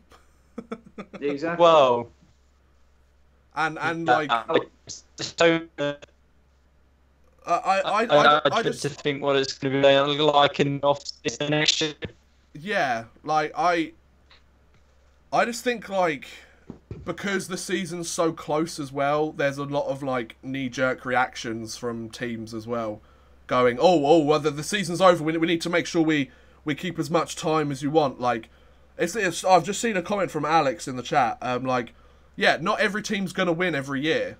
Like, you can't have a team win. You can't have every team win every year. Like, well, there are only 3 trophies. Yeah, there are only 3 trophies on offer. Arena teams is going to go trophy. Yeah.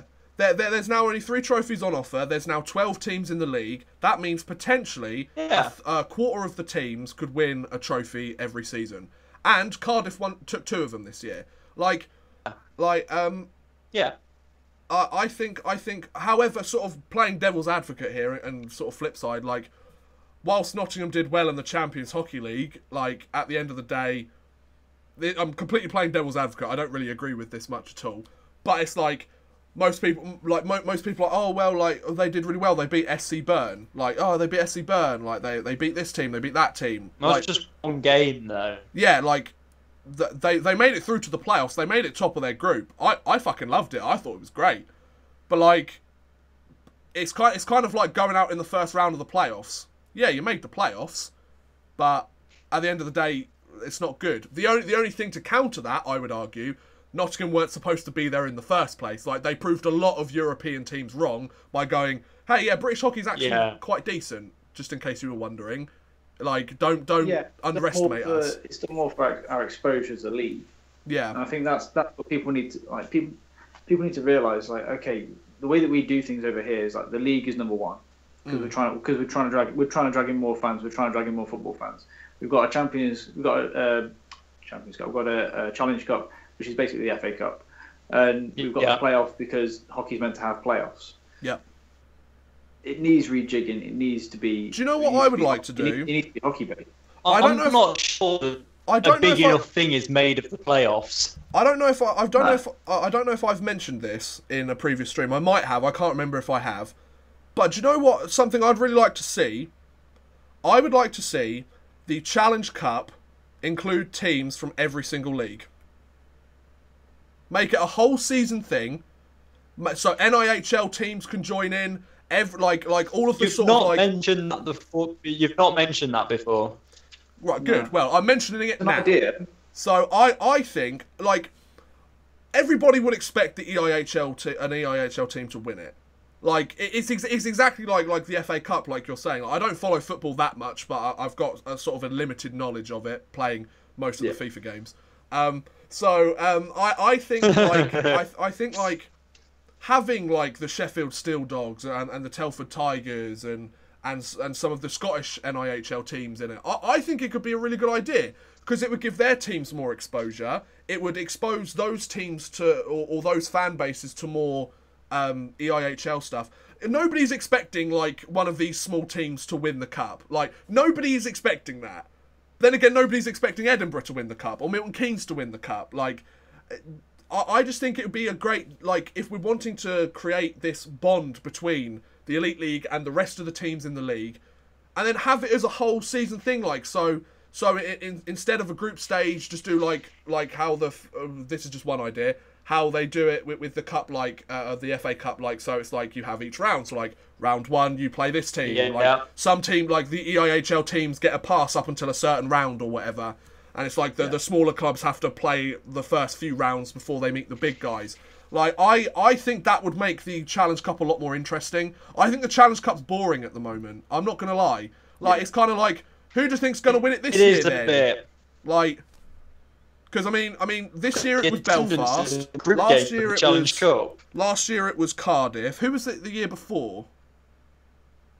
Panthers. And who was it the year before that? You're going to go on a long string of Panthers here. It is, with one Sheffield in the middle of it. So the 4 arena teams have won it for however long. Yeah. Or 3 of the 4 arena teams. When was the last time a non-arena team won a trophy? Well, I mean, that's very true, but I think give the smaller clubs a chance. Let's prove, like, just spitballing here. Let's prove that Edinburgh deserve to stay in the Elite Ice Hockey League. Let them play some of the NIHL teams. If they get completely slammed in those games, then we know the answer. Some of the NIHL teams would give Edinburgh and Milton Keynes, possibly Dundee as well, a good game. Exactly. I'm thinking of So Steel let's Dogs, watch it. Tigers, Pirates. So I'm not sure whether, because a lot of what makes the FA Cup so sustainable is the money in it, and for the lower teams, if they've got to, and like it's not. Say the just theoretically the Lions drew the the Lions drew the Belfast Giants. We've only got a stadium that'll hold like 30 because they won't let us have the big arena because that's too much of a threat to the Panthers. So, but I just think it could be in like if this probably won't happen, and there's lots of intangibles that would be required to sort of make it work. Like most monies would have to have their like travel and stuff paid somehow.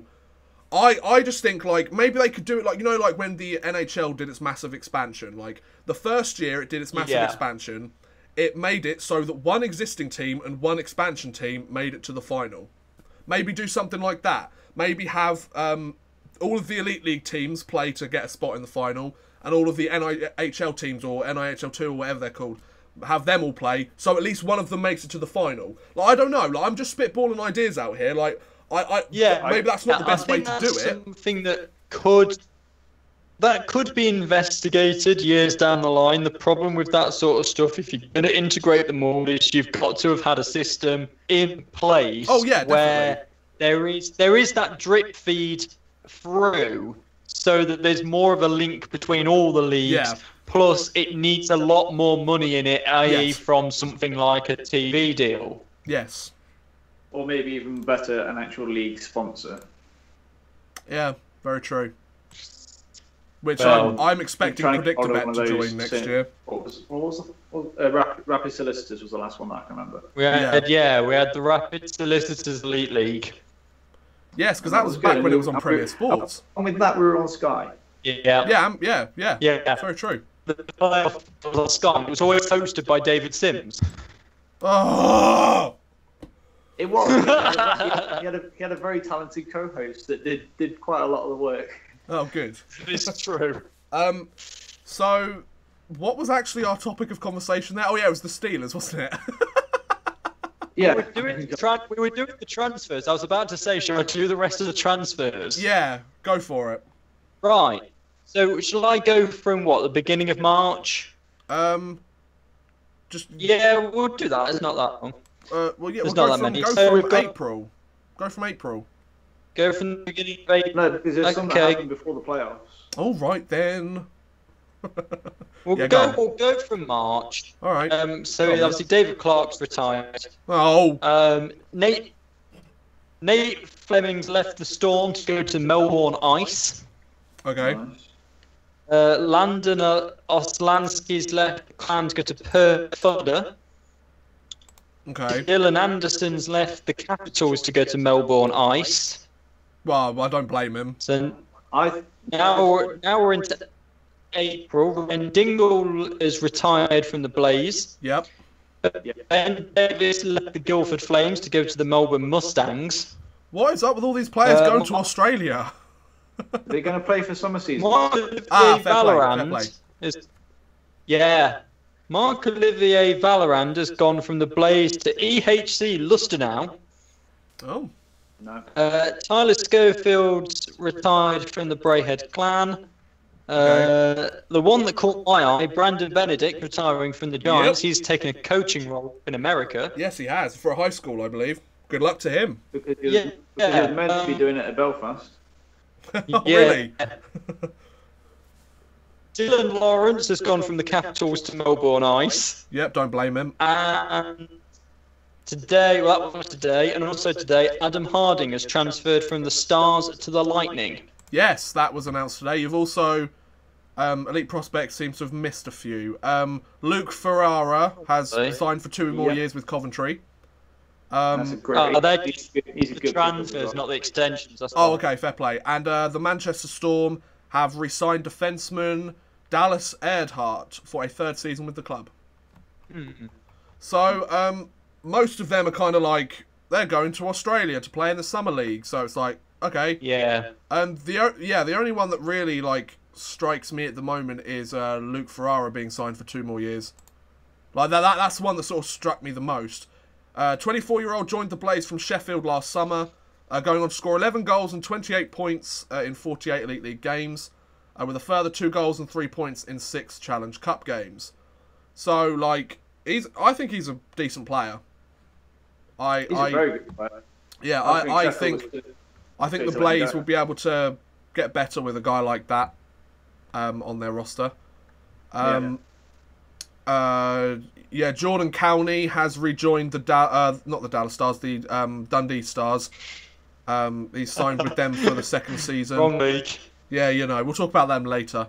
So yeah, nothing. I don't know about you guys, but nothing huge at the moment. Just more sort of depth guys, British guys, figuring out where they want to be next year, whether they want to leave or go. It's the usual stuff. It's the usual stuff you're going to get like the first 2 or 3 weeks after playoffs or whatever. Like people are going to get set up for either playing in summer to try and get better, or they don't want to stop playing hockey straight away. Yeah. And either guys re-sign with their team nice and quick because they want the security, and and teams need to fill up their Brit spots before they start pulling imports. Very true. Very true. There was also another relatively small piece. Well, small dependent on who you ask. The Cardiff Devils legend Stevie Lyle has been inducted into the British Ice Hockey Hall of Fame, along with Scottish goaltender Charlie Huddleston. I've got to be honest, I don't know anything about this, so if anybody knows something about these guys, let me know. Yeah. Yeah, Stevie Lyle was a pain in every opposition's backside. He was such a pain. That's what you need to know about Lyle. Yeah, fair play. If I'm gonna compare him to anybody most recently, Brian Stewart, because you never know when he was gonna have a good game, and when he did have a good game, my God, was he on fire? And you couldn't rile him because he loved the fans having a go at him. Nice. So you could try and throw him off his game, and it'd just make him better, and it was really annoying. His chest would be a magnet for pucks. He was a tough goalie to play against. He's fantastic to watch. But... Yeah, very much deserving of his spot in the Hall of Fame. Definitely. Apparently, Andrew Hotham is set to retire this season. Apparently. Okay. Which that'll be a blow to the Cardiff Devils. They'll probably find someone to replace him, but probably. I don't think they'll lose many people. Yeah, and they've got an appeal, haven't they? I mean, come to Wales, where it rains all the time, but we've won the league the last 2 years. Yeah, but we win championships every year now. And we're playing. Yeah, exactly. Yeah. And although to be fair, it did take them 10 years to build that one. They're winning championships now, so people want it. And they're playing in the top, European Champions League. Exactly. Yeah, they're the only team in the Champions League. They've got such an appeal for Canadian imports. Yeah, so that means the Belfast Giants are going to be in the Continental Cup this year. It went because the league champion and because it was going to be the playoff champion got to go to the Continental Cup, but Cardiff were already in the Champions Hockey League because they won the season, so it got defaulted to the winner of the Challenge Cup, which was the Belfast Giants. So they're playing in the Continental Cup, which Sheffield lost in the final of last year. Just saying, and so good luck to them. Yeah, looks good. And that means the Cardiff Devils will be in NHL 19, so that's good. Do another series with them next year, hopefully. We need the whole league in. We do need the whole league, yes. Yeah. Can I just throw something out there? Go for it. Yes, Belfast won a trophy, and I know that's probably the reason why, but somebody came to me at the playoff weekend and said, isn't that really undermining Manchester, Sheffield, and ourselves that came above Belfast in the league? No. No, because it's the same as in football. If you win the League Cup, you get into the Europa League. Yeah, but we don't It's talk about exactly that the same. silly sport in this stream, Chris. Come on. Yeah, but that was it's the same principle. I'm using it as a as a, No, I point. I agree with what you're saying. I agree with what you're saying, Chris. Like, I don't think it undermines those teams at all because one, Sheffield were in it last year, they messed it up. Two, Manchester have never been in it, so I can kind of see where that's coming from. And three, we've already won it. We've been there, we've done that. We've conquered that. It's fine. We got to the playoffs of the Champions Hockey League. Stick us back in there. So I don't think. I think at the end of the day, like if you want to play the Continental Cup, win a trophy. Like simple as. Yeah, and that was my argument to the person that said it. The only thing is, like Manchester, I think it would have been such a coup for Manchester to get that. I mean, they were second in our league, apparently the second best team in the league. To go off to play in Europe, potentially have a bit more draw from European players and such because of the chance of playing in such a competition, and just kind of boost them just a little bit. Yeah, but then again, at the same time, Manchester came second in the league. They got kicked out of the quarterfinals and they didn't make the Challenge Cup finals. Yeah. So it kind of works both ways. Yeah, there's the flip side to it. So we've already been going for about an hour. There's 45 that minutes. There's that news out of Edinburgh this afternoon. Oh yes, yeah, I almost forgot about that. Good call. So let me just read this article here. Chris sent it to me earlier. It's regarding the Edinburgh Capitals. You know, my favourite team in the entire Elite Ice Hockey League. Just don't gloss over that and read the article. Right. So let me find it. Okay. So let me bring it up. This is from Edinburgh News, the sports section of the Edinburgh Evening News. Edinburgh Capitals' future in doubt as rival group launches bid to play at Murrayfield. So this was published today at about 2:45 in the afternoon.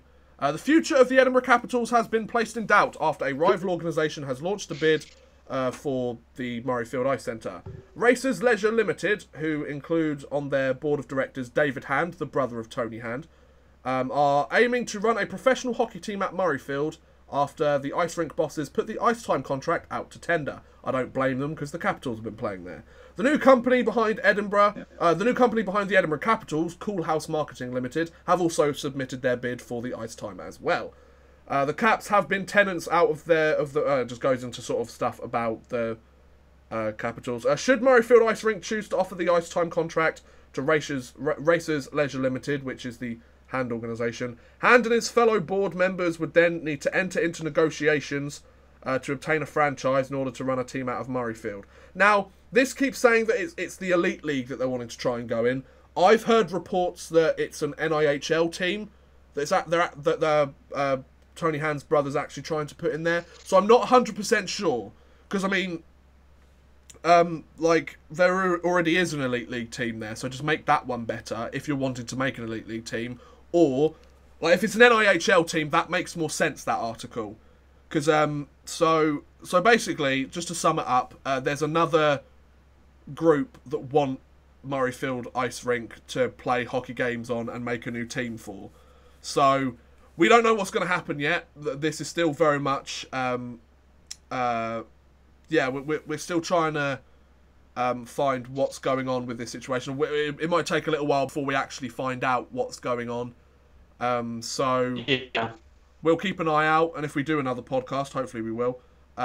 If we do another podcast, then we'll let you guys know what takes place. So, yeah, like the Edinburgh Capitals, if it is that they're going for another Elite League team, my response would be, well, just fix the one that's already there. Or they wanted to go, right, we're blowing the whole thing up, we're starting again. Which, I mean, wouldn't be much worse from what's actually going on there right now, so I could see where they're coming from. But it's like you have already got somewhat of an infrastructure. You've announced a new infrastructure, hopefully trying to improve the league itself, or the team itself. So why not just sort that out? Like, you've got players there, you've got infrastructure there. Just why don't both the companies work together to just make the Capitals good? But I guess that's not in some people's interests. I don't know. Yeah, and whether the two companies could actually work together or not, I don't know. Yeah. So the Capitals, once again, their future is in the cards, and we probably won't know until they lose like every single game bar 2 next season. Well, I hope not. Yeah. I would hope not, but it's going to be the case, isn't it, folks? Interesting suggestion from who was I listening to? I was listening to Dan Green and Sam Oakford on their Player View podcast. Go for it. And their shout out. Yeah, I know. Shameless plug for them both. I was listening to those, and their suggestion was for Edinburgh, just not so much tank, but just bring in just be a junior brick team, be a farm team. Like, just say to the fans, look, we're going to have X amount of imports, but we're going to fill the rest of the team with up and coming new guys, exciting players that want to play at a high level and need the exposure to get better, and then 5-6 years down the line, see where you're at. I like that idea. The reason I like that idea is because Edinburgh can't really get much worse. So it's like the only way is up. Like when they're trying to build a team to compete, they win 5 games out of 56. So why not just go? The only thing that I would say about this is like, I would assume that the roster would be built, or like the majority of the roster of the British players would be built with British players that haven't quite been given the chance to sign with one of the bigger teams. If that's the case, then brilliant. The only thing I'm thinking is I don't think we want like an under 18s all-star roster or whatever. No, I don't think that's what you're saying. But like we don't want that because that might actually stunt their development. Is what I'm thinking. Like they'll. If you want those, or you want the best players to get better, they need to play against the best players, which they would be, but it's kind of almost like you want them to play with the best players as well. Like you could also argue like save for playing with the like young guys for the GB under 18s or whatever. Yeah, I think there's things that they could be doing in Edinburgh. There's potential there for that idea. I quite like it. I think it sounds quite interesting. Like, what else are they going to do up there? I think this the whole league could do. I mean, rather than having just a single team like Edinburgh having, like, maybe if you're trying to develop the league and make the league sustainable, at the same time trying to make the British roster sustainable and keep them going with promotion, which is what we're trying to do, then maybe you do something like introduce and say, okay, all the Elite League teams have to have 3 Brits under 21. But then again, I'd argue like several of the big clubs have them, they just don't play them. And the only team they really play them against is Edinburgh. I get where you're coming from, like, but at the same time, it's like I'd only want them to have a certain amount of players under 21 if they're actually going to play them. If they're not, just leave them as like free agents that can sign with any team that will actually go, yeah, we'll give you ice time, and they actually give them ice time. Like I don't want any players to go into like. I mean, like have 2 or something. Yeah, no, I get where you're coming from. Like I get what you mean, but at the same time, it's like you don't want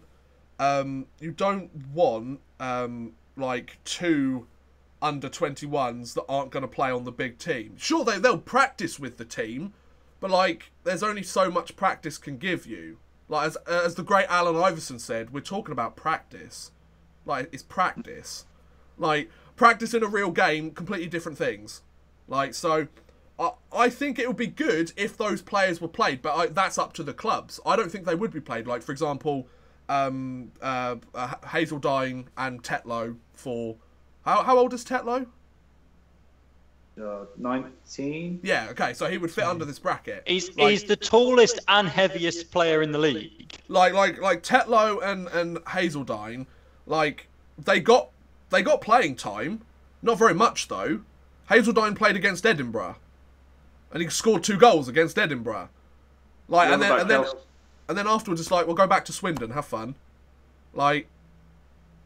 If it was like we want, if the league goes, you have to have the 3 under-21 players that are British on your roster, and they have to play a minimum of this many games, then yeah, that's fine. But I don't think the league's going to do that, because you can't really... I don't think you can really enforce that kind of rule and go, oh, but you have to play this player that's probably not ready for the Elite League over this player that's probably could contribute more for 5 games in the season. Like, I think what I would say is, and I think both of you, definitely you, Chris, would agree with this, just make the NIHL a league that develops talent. Make it the EIHL's AHL. You know, like if the EIHL is the NHL, make the NIHL the American Hockey League, where you can call players up on 2-way contracts. I know one problem with that straight away, and it's because the Elite League has one governing body, and Ice Hockey UK is completely separate, and the junior system is completely separate thing. And while there are 2 boards of people fighting over one job, you know, you're not going to have a chairman. It's not going to happen. Oh, don't worry, I'll give up my X amount of money per year because you can do it. Because we should make this. No, they're both going to go. No, I'm going to take it. I'm still lining my pockets. That's the problem. You need one governing body that does the Elite League right the way through to the under-9s. The way through. And if not, you have one that controls the other. Yeah. Which I essentially, I would argue, is the Elite League. Would be Elite League team. Every Elite League team should have a link with 1 or 2 NIHL teams. That would be a start. Essentially, what I think should happen is the Elite League should go, right, NIHL, if you, like, you have to follow these set of rules. We are your governing body, essentially, but, like, if you follow all of these rules, we give you funding. I think that's the way to go about doing this. Like it can't be like each team makes up their own set of rules. It would be like, right, so if we want to call a player up, we get the right to do that. Like it's kind of like the NHL, AHL kind of thing. That's the best like comparison I think could be made. Like I think it's like if you have like I'll take the Nottingham Panthers and the Nottingham Lions because they're the ones I know the most. Like if the Nottingham Panthers went to the Lions, right, we're gonna put some of the players that, like, young players, young British players we're not necessarily sure are ready at this moment in time early in the season. We've got them on 2-way contracts, whatever. We're going to have these guys on your team. You're going to play them. We can call them up or down whenever we want. Like, that's up to us. We control you, but we give you X amount of funding each year to find players that can remain on your roster on 1-way contracts. You can spend on advertising. You can spend on promotion. You can spend on equipment, on staff, on all that stuff. I think that's the way to go. The problem is, these 2 leagues don't want to do that because they want to fight each other instead. But you see, this is I mean, obviously, again, I'll talk about the Panthers and the Lions, and we've had gospel for the back end of this year. Yeah. Whenever Panthers have gone, no, we're not going to use him, they've actually allowed us to have him because they want him to have game time. Yeah. And if that's the first step on something that could get a lot bigger, then it's great. The problem is that for some reason, the European Continental Cup champions see the amateur side that sometimes can't even afford to pay the officials on a game night as a threat to them and their supporter base. Yeah. So we are not allowed to have an advert on the big screen at Panthers games. We're not allowed to have anything read out by the announcer. We're not allowed to advertise in the foyer on the way out of Panthers games on a Sunday to say, we're playing in half an hour and it's like £2. Come and watch us. We're not allowed to do that. We're not allowed to sell any merchandise in ice soccer. And then you've got other teams like Braehead and Solway, who have got a load of players on 2-way contracts. Blackburn have got Kieran Brown with the Steelers, and I can't see where you go from there. And it's essentially it needs to have a situation where the Elite Ice Hockey League, like Max said, like the Elite Ice Hockey League is in control of the NIHL. Like, if you could separate the NIHL from Ice Hockey UK, which I mean that would probably cause a million problems, or they'd come up with about 1,000 the excuses. Elite Ice Hockey Association, yeah. It's like all it would take, I think, for something like this. Like, for example, if there was like a primary sponsor and a load of cash flow was coming in to the league in general, then that could get equally like in an ideal world, could get equally distributed to each club. Then each club could have a percentage of that goes towards this affiliate club that they have, and they go, right, we are essentially in control of your club in terms of the players and blah blah blah. We'll assign people to run the day-to-day stuff, but if we ever need a player from your roster, we're going to take him. That's fine. But we give you X amount of funding for letting us do this. And you can... Yeah. And promotion and stuff at the rinks and like after hours and shit like that. Like... Yeah, you've got teams that are just at loggerheads with each other. I mean, Max is saying that he can't believe the animosity between the Lions and Panthers. Do you remember at the start of the season when the Panthers sued the Supporters Trust? Yep. Because, it's still ongoing over the name Nottingham Panthers, because the Nottingham Panthers didn't allow the Supporters Trust to call themselves the Nottingham Panther Supporters Trust. That's such a toxic thing to do. So they've called them the Nottingham Ice Hockey Supporters Trust, which is great because now it involves the Lions. Yeah. So we went to them and we went, great, how about, because we're trying to promote it, so you promote us a little bit and we'll give all your members one free Lions game. The Panthers found out about that, and of course Matt, the coach at the Lions, works at the arena as well, and apparently the Panthers did a lot to try and make work very difficult for him in the next couple of weeks following that. It's just why be such a dick about stuff? Like, it's literally like something like that is somebody going, I can benefit more in the short term by doing this, but the game would benefit more if I did the other. Which is the most annoying thing. Yeah. Joe's got it. How are the Lions a threat to the Panthers when the Lions have to pay to play and sometimes don't get the money in to pay the officials to the European champions who get like 7,000 a game? Yep. Mm-hmm. There was one time, in the intermissions at the Panthers, they have like the juniors. Yes, going around. That's all the Nottingham Ice Hockey Club, which are the juniors below the Panthers. Yeah. They were all away one game. So we went to them. Well, do you want the senior team? Oh no, we don't want the senior team. They're a threat to us. It's like, you know what I would like to see that happen in that situation though. I'd like to see rec hockey get a mention. Yeah, go for it. Well, Max, I'm guessing the Panthers hate the Nottingham Mavericks too. Uni hockey, that's different. Yeah, there's five. Uni hockey is nothing to do with because you've got the Panthers, which are obviously the Panthers. Then you've got the Lions. Then you've got the Mavericks, which is the university team. You've got the Vipers, which is the women's Nottingham team. Yeah. So. Yeah, I don't know.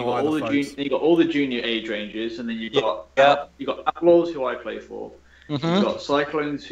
You got Cyclones, who I coach, who used to be the Nottingham Sheriffs. You got North Stars, who are the oldest, one of the oldest rec teams in the country. There you go. You got Phantoms and you got Knights. Yeah.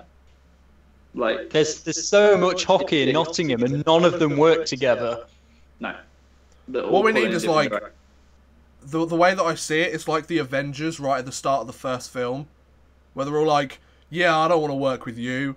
Yeah, I don't want to work with you. You're worse than I am. And then it's just like, we need that Nick Fury to come in and be like, guys, come on, just shut up. We'll just work together. But a lot of rec hockey is going to be different. That's understandable. Yeah. A lot of the Lions players are at uni. Yeah. Yeah, true. It's one of the reasons. Yeah. So yeah, that's our little whinge about Nottingham Ice Hockey. It was junior hockey and having the development, wasn't it? Really, it's just we spoke about what we know about. Chris, it's fine. It's fine. So we're over 2 hours. I'm happy to carry on for a little bit longer if you folks are. I've got a little bit, yeah. Kind of open the floor, really. Any questions that you want us to answer? Quick while we wait for them. Max, NHL, who's winning the Stanley Cup? Have you done a bracket? I don't think... Has anybody in the chat joined my bracket? My bracket challenge. I missed out. I missed out by 1 day. I only played this week. Oh, did you not do it in time? I can't get the help these days, ladies and gents. But I can give you a rundown of what I've got. Go on then. Max, yes, Rustin Hughes plays for the Lions. Sorry, carry on. That's fine. Yeah, so I've got... So we'll go through the West first. I'll bring up the bracket challenge, and I'll get... And if you need any help with who's playing who, I'll let you know. Just give me matchups, and I'll give you winners. So the first matchup is Nashville...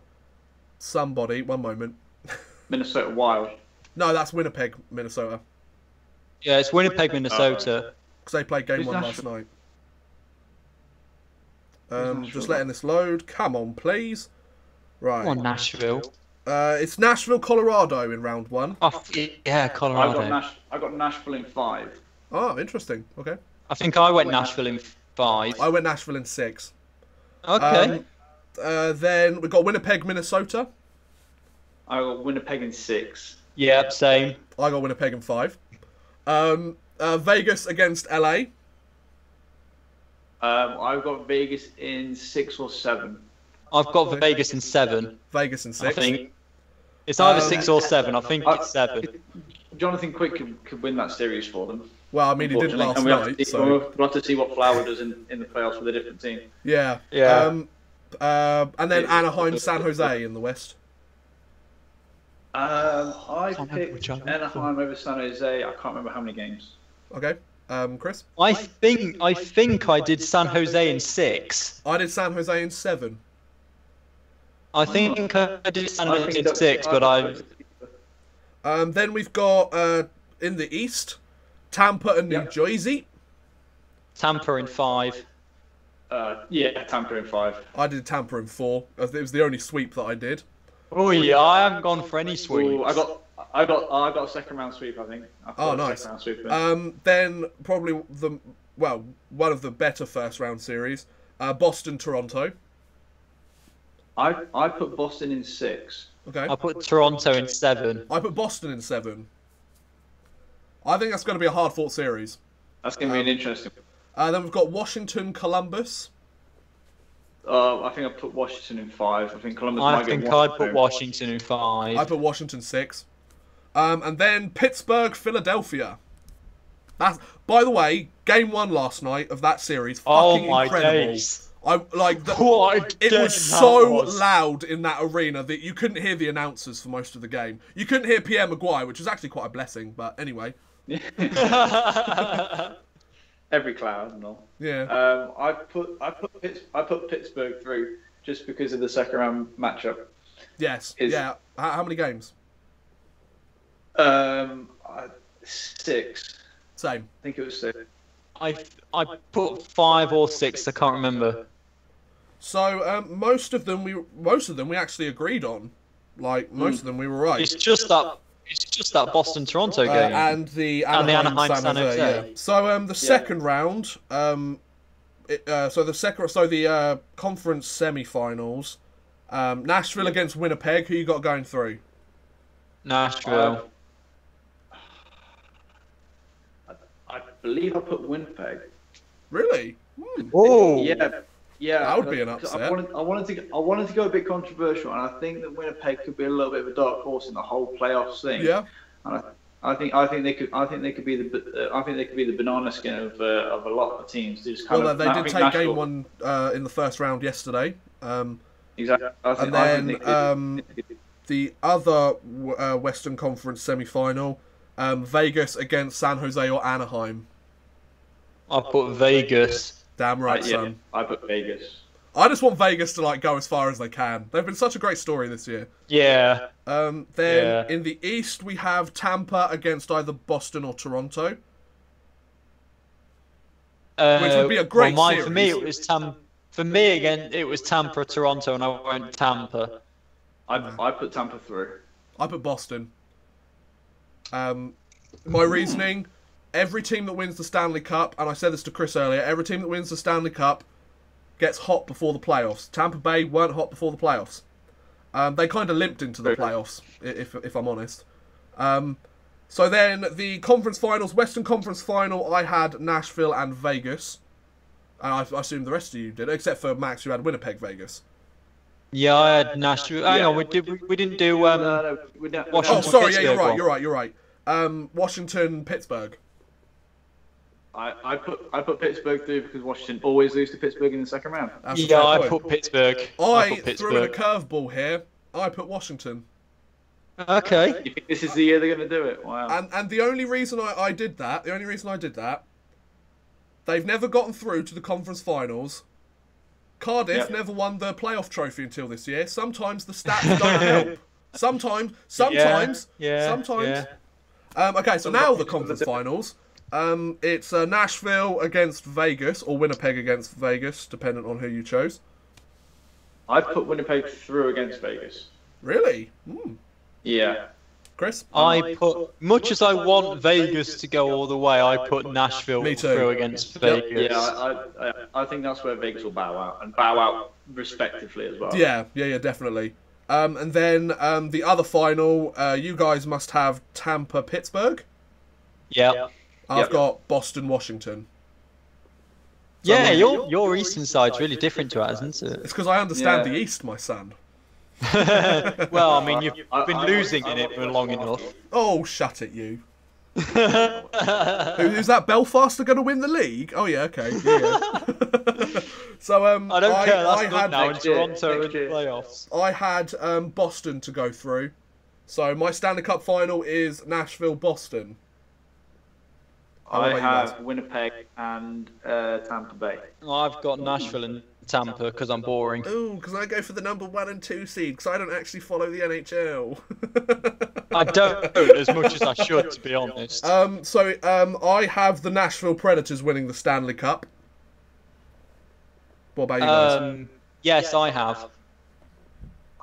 I've got Tampa, but I would love it to be Winnipeg. I love Winnipeg to win a Stanley Cup, definitely. But then again, they've never won a playoff game. Then again, I would like the Tampa Bay New York Rangers to win the cup as well, because if they win the cup, we get another first-round pick. So, yeah, that's true. Yeah. And how many goals are people saying for the final? So that was part of the bracket challenge. I can't remember what I put there. I said 27. That's a very exact number. Well, I thought that obviously they've had good goaltending all year. So I've gone for Nashville to win in 6. Right. And then I went on an average of 5 goals a game. Okay. Which would give me 30, and then I thought one's going to be a bit tight, so I'll knock it off. I was around there, and I liked the number 27. See, I shocked Chris with my answer when he asked me this. I've gone 50 goals, and the reason I've gone this is because I think it's going to be a 7-game series. It's going to average about 7 goals a game. I think Tuukka Rask isn't actually that good of a goaltender. I'm just going to put it out there. Pekka Rinne, he can get good, but he can also be really crap in the playoffs. So... And they both teams have very good offensive stars on their team. And, I think we can average about 7 goals a game. I mean, all that's got to be is a 4-3 win every game. Yeah, you see, I thought it'd be a bit closer than that. 4-1, 3-2 I completely understand. Yeah, definitely. Oh, yeah. Like, because you've got Boston, Tampa. They've both got solid defensive cores, so... Yeah. Are there any more topics people want to discuss? I know somebody mentioned earlier, I think it was Joe mentioned earlier, thoughts on like who you think the Panthers are going to sign and release? I think this guy's not going to sign back up, Mr. Sarve. I agree. I think he won't. He knows he's way better than he can do better than this. If the new coach has got sense, If the new coach has got sense, he needs to keep Luke Pither there. Look, I think Pither and what's his name, Vaskivoyu, they both deserve a season. They both deserve a full season in the black and gold. Vaskivoyu didn't play in the playoffs. I think he's already gone. Oh really? I think he's already gone. Oh, okay. Because he did not play in the semi-final, and he did not. I mean, I know we were up on import, so someone had to sit. But he I didn't. thought Yeah, that's the point because. because Clark's retired, we have to pull up another brick from somewhere. Yeah, I think Tatler's keeping him up. Mm-hmm. And I think he's earned it. To be honest with you. Yes, he made a couple of mistakes, and yes, he made a few mistakes in the hangover game, but it's a hangover game. I don't think Mokshantsev will stay. You don't think who? Mokshantsev. No, he'll go back to Brazil. Actually, having said that, I don't think he'll go anywhere hugely better than the EIHL, because he was good at the start of the year, and then he kind of dropped off. I just don't think he had the. I think with the whole Panthers, I'm just going to generalise it all because I've seen something happen this season. I've also seen a couple of seasons ago as well. The start of the season was absolutely fine. Then something happened. Yep. Something changed in the room. Like either they weren't getting up for the games, or the Elite League season started and it's not what people were expecting. Mid-December. Yeah, but we had a wobble, and then we were like, right, we've got to get rid of somebody, and unfortunately, Shala was the scapegoat, and now he's doing absolutely fantastic with the Indy Fuel. Good on him. Yeah. I mean, with regards to that, made complete sense. He wasn't producing in the Elite League. The AHL or the ECHL was more suited to his kind of game. That's what I'd argue. Yeah, understand. I completely understand that. Would I have got rid of him? No, I'd have probably got rid of Bussier. Okay. I think there must have been very close calls between the two of them. Yeah. And I think probably Shala had my coach back in, Indy Fuel wants me, so I can just go get a job. But there was something that's happened to this team, because you look at them through the CHL and how well they played. And I mean, they played as well as, if not better than, the team that won the treble, in my opinion, from watching Panthers for a while. Mm-hmm.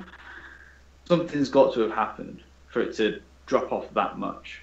And I think we're also forgetting several players left due to family stuff. Yeah, like Brisebois left. I think that was a massive blow to the team. Like, he was a solid defenseman, Brisebois. Yeah. And then there was one other person that left as well. I can't remember who it was now though.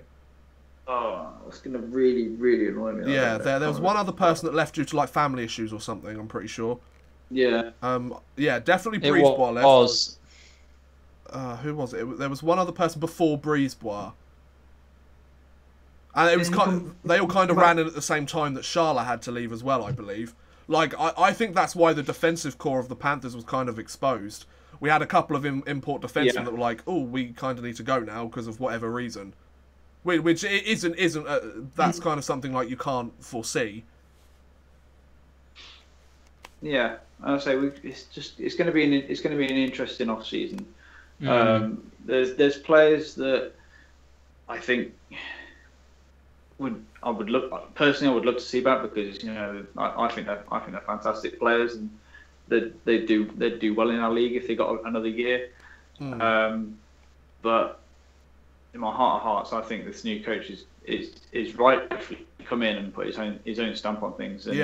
And, I think our form to the end of the season was due to players and Brit players trying to show their worth for either scouts or for potentially the new coach coming in. Yeah, that's very true. Yeah, very true. Like this game, Ollie Betteridge just kind of turned it on just a little bit more. Everyone just kind of seemed to step up just a little bit more in the last 2.5 weeks of hockey season. Yeah. Once they knew they weren't guaranteed a job. So, like, you said there were some players that you wanted to stay. Which ones are they? Obviously Sauvé. Obviously Sauvé. I've bought his shirt now. He owes me. I'm not even going to say how much I paid for it either. It was on the edge of my budget. Oh. And I couldn't afford Phillips. Yeah, you do look like Phillips. I was thinking that. I know. Total Carnage, thanks for the shout out. It's been happening all season. I really wanted this shirt so I could try and do fake signatures. It didn't happen. I'd have walked around in a shirt and a tie and his jersey just to do that at events. Brilliant. I'd love Phillips back. I'm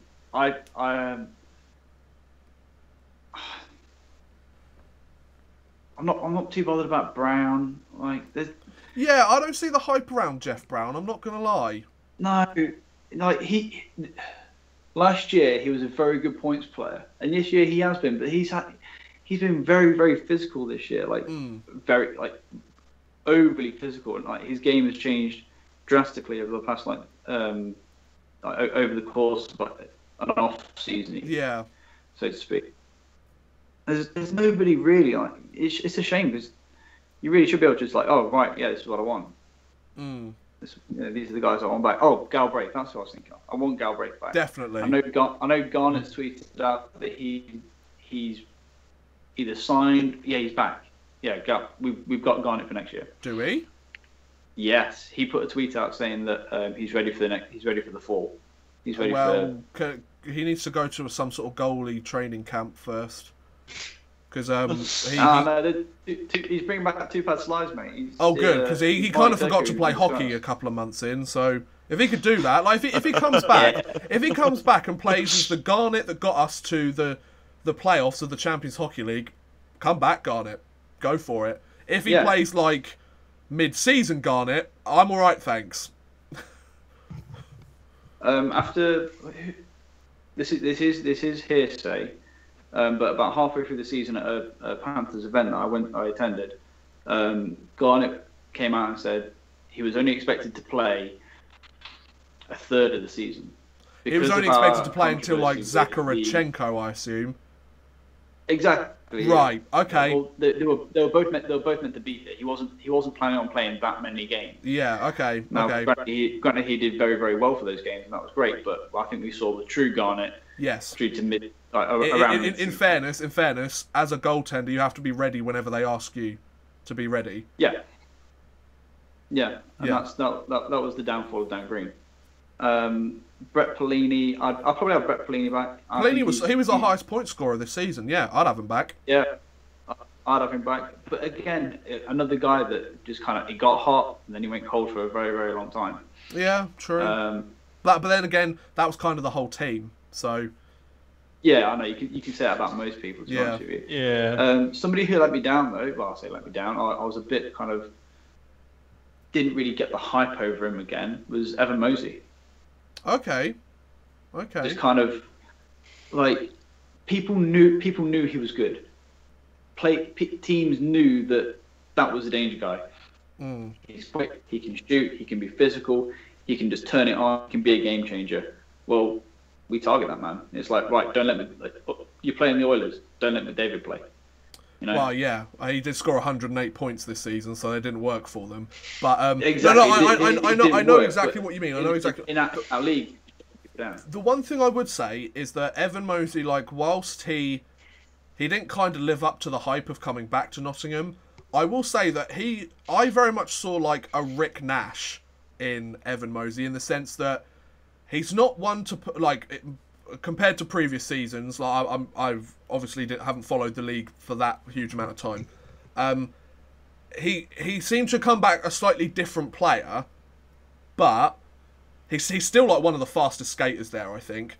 And I think he does a lot of the small things right, which you need for a team. And he can come up clutch. Case in point, his short-handed goal against Belfast. He can come up clutch when he decides to come up clutch. We've got drop frames again. Brilliant. Okay. This happens once every 10 minutes. We're almost back. Come on, stream. We're almost there. Come on, stream. You're getting enough. Not gonna hold out for much longer. Come on. Here we go. Right, good. Okay, sorry about that, guys. I think Evan Mosey, he does a lot of the intangibles right, which go unnoticed a lot, especially by the mass of the fan base. So, yeah, he might not be that kind of, top-line player nowadays. I mean, he was switching between forward and defence basically every game for, half the season as well, which kind of sucked. I think they should have kept him on forward, without a doubt. But it's because they had so many people missing from the defensive core, they had to move people back. Yeah, they were either out injured or they were, just not there because of. One person I still don't get the hype of is Matthew Gagnon. I'm not gonna lie, like, I think he played decent defensively, but like, what I get from it was, oh, he fights for us, we love him. Like, is that just me? No, you put it out on I think it was either your last stream or one before. It's like, and I completely agree with what you were saying. It's like, don't mind fighting in hockey, but the player has to be able to play hockey. Yeah. Yeah, that was 2 streams ago because you got in a fight with Elliot Perrin. Yeah. Not a fight. We had a classy conversation. One hockey fan to another. And it's just like, I understand why those kind of players are in the game. I understand why they're there.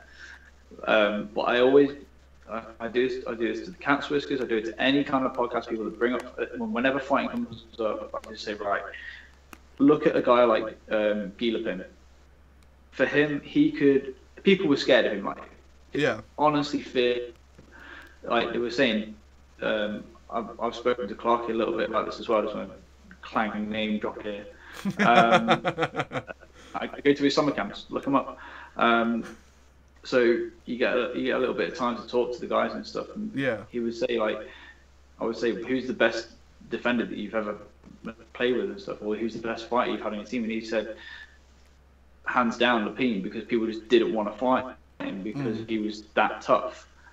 Because he was that tough, and because people didn't want to fight him, he could then play hockey. He could make passes, he could shoot, he could create offense.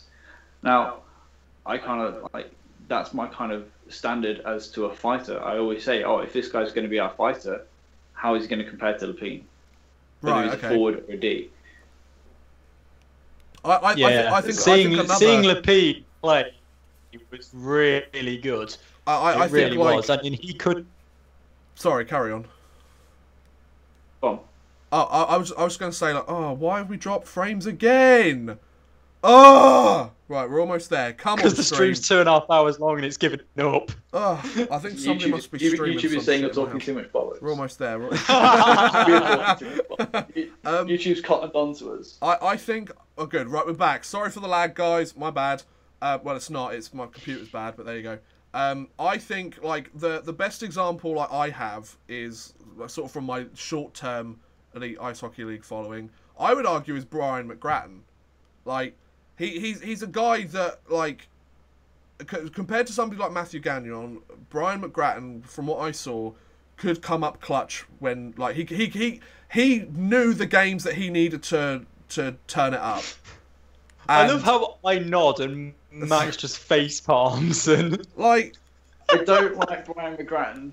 I respect him as a hockey player. I respect him as who he is. Right. I respect what he's done for hockey and what he's done for and his trouble and his story. His story. Yeah. Oh yeah, of course. Yeah, like, yeah. Amazing. Like, okay, like, hands down to him, fair enough. But I went to the event.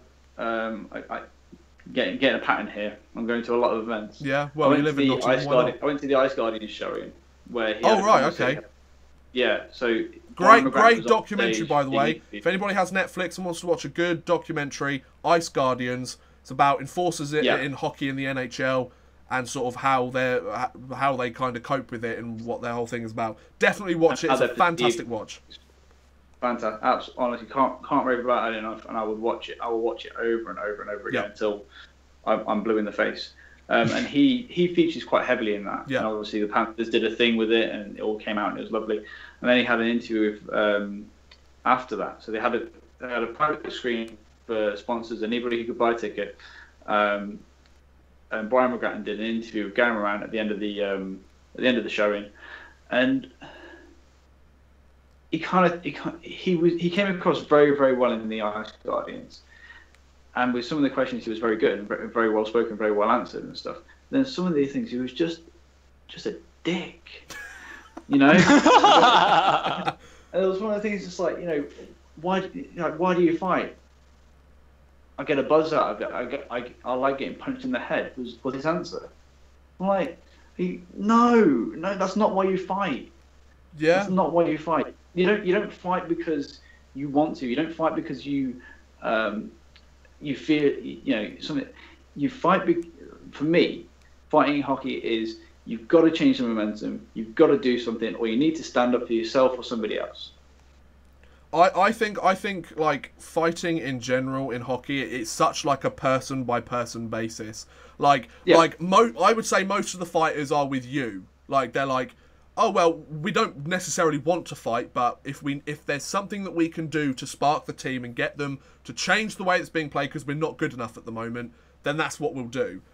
Whereas but then again, you do get some of those crazy guys like. I just love getting punched in the face, and it's great. Yeah. But I get what you're saying. Like McGrattan didn't come across like that in Ice Guardians, so why would he say that all of a sudden now? Exactly. He got asked a question at I think it was the award. It was either the awards night or on that night about Fitzgerald, and his answer was, he says, I think it was Ken the announcer asked him, so what do you think of where is Fitzgerald right now, or what do you think about Fitzgerald right now? And McGrattan's honest answer, and I'm not making this up at all, is he's my bitch in my apartment. He does my cleaning. I'm like, yes, he got a laugh, and yes, it was probably a joke and stuff, but there was just no respect in him for other people. Mm-hmm. Okay. And that really cut through me. I was just like, you don't need to say that. You got to leave it on the ice. Yeah. Okay. Exactly. Yeah. There's we're meant to be, and the thing with the Broncos and everything that's come out now is like we are such a family of hockey. Yeah. Whether we play, we watch, or whatever. However we're connected with it, we are. Moments like the Broncos should show us how much of a family we are, and we should look after each other. Yeah. Saying shit like that just doesn't need to be in the game. In my opinion. I'm actually quite glad that you brought up the was it the Humboldt Broncos? Is that how they're pronounced? I was literally about to say the exact same thing on the fact that you said right at the end there that we are a whole hockey family. Yeah. And we've spoken a lot today, 2.5 hours about hockey, and we've ranted and we've raved. But at the end of the day, we're one big family, and of course, this tragic story. I would just like to say two things about this, because some of you watching might be wondering, like, oh, well, this was a really big thing, like why haven't you done any videos on it or anything like that, which is a perfectly fine question to have. The two things I'll say on this, one, like, I have seen nothing but support and, like, an outpouring of love from the entire hockey community, no matter if it's in this league, if it's in the AHL, the NHL, like, I've seen nothing but love from the entire hockey family, and I've always been somebody that I don't really go out and respond to stuff like this because I don't feel it's my place to talk about anything like this. That's just a personal preference. Like, I'm not saying like, oh, anybody that puts their stick out, like, that's fine. If that's what you want to do to show your support and show your love and your prayers or whatever, that's fine. Like, I'm not disregarding that at all. What I would say is the reason why I don't like to make any videos on this, I don't mind talking about it now, that's fine. But the reason I don't want to make any videos on it or outlining what happened or my opinion on the matter or whatever, like I do with most of my videos and most topics, is because I don't feel like it's my place. For example, every video that I do, unless YouTube decides to mess with it, is monetized. So I can potentially make money on every video. Some of you might argue, well, if that makes you feel bad about talking about a tragedy, which it does, well, just demonetize the video. I don't feel like I should get more views or exposure on something that's so tragic and so horrible. That's just my opinion. Like, I'm happy to talk about it and, like, what a tragic situation it is, but I don't think I can add anything to something like this. Like, other than, like, what we've said here, like, we're all one big hockey family. Like, we take the piss out of other teams, of course we do. But at the end of the day, we'd rather, like, I take the piss out of Edinburgh all the time. But I'd love to see them do well. Like, I'm not one of these people that's like, yeah, get them out of the league, they're shit. Like, I like to see the hockey world and hockey in general, like, come behind tragedies and stuff. That's what I like so much about what's happened here. Like, even though this really awful, shitty thing that's happened, like that nobody could have predicted, that is like a 1 in a million thing of happening.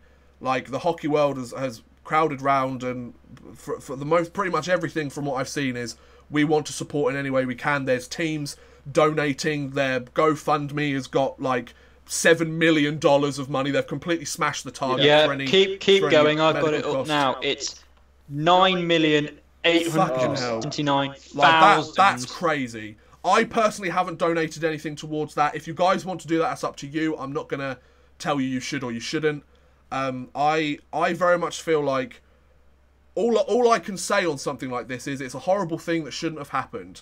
And at the end of the day, that I don't feel that adds anything to the conversation. Like I'm not a hockey player. I've never played a game of hockey in my entire life. All of the knowledge that I have on hockey is what I've learnt through watching and listening and seeing what other people have said and seeing stuff that's happened and formulating my own opinion based on what others have said and what I've seen. So I don't know what it's like. I don't think I'll ever know what it's like that those teammates and those families and those sort of was it billet families that take on foreign players to come and live in their house. I don't know anything of what they're feeling. I've never experienced something like that. So it's a tough one to call, and it's a tough one to talk about, I think, because everything hockey related has been on this. Like, I'm not going to stop what's going on just because something like this has happened, because it's not my place to sit there and make a 10-minute video and go, oh guys, I've demonetized this video out of respect for the family. That just makes me look like a dick. Like I'm not wanting to do something like that for views or for likes or comments or subscribes. Like, I'll do that on my other videos, like the videos that aren't on something where people have actually died. Like, that's something that I've, just in case you guys are wondering, or just in case you want to know how the channel is run a little bit more, that's why I kind of avoid stuff that involves, like, serious injuries and or death within hockey stuff. Like, I don't want to benefit from somebody else's death. Like whilst some of these news outlets might, and some people might be like, yeah, but you're just giving your opinion on it. My opinion doesn't matter in this. That's my opinion on this. My opinion means nothing in something like this. I looked at my phone the next morning, I saw all this happen, I thought, shit, like that really sucks. But I don't think it's my place to talk about it. Like, you might disagree. I'm not saying that you guys shouldn't talk about it and feel like how you feel or donate or anything like that. That's completely up to you. I completely respect your decision.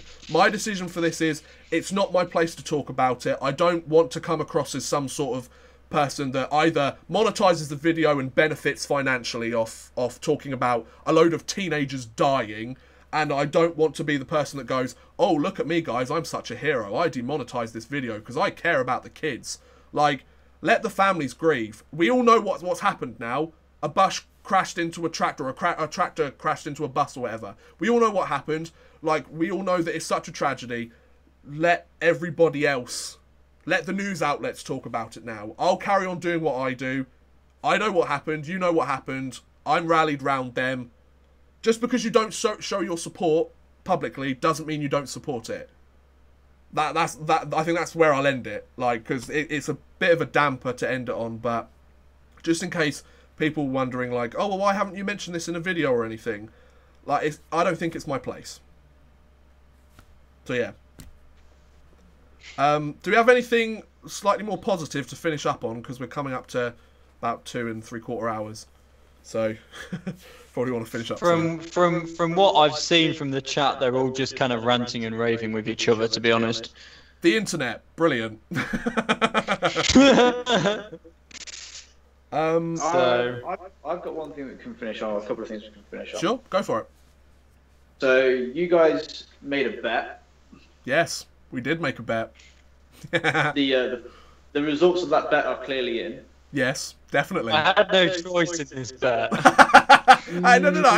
I think we should roll back the tape at some point, because I was like, I think we should make a bet, and I'm pretty sure you said, yeah, all right. I'm pretty sure you said it. Flashback.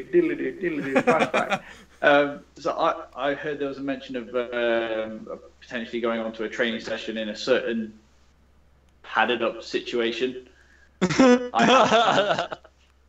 you have a situation. I'm pretty sure that somebody would like to take a certain amount of shots at you. You are fucking damn right I would.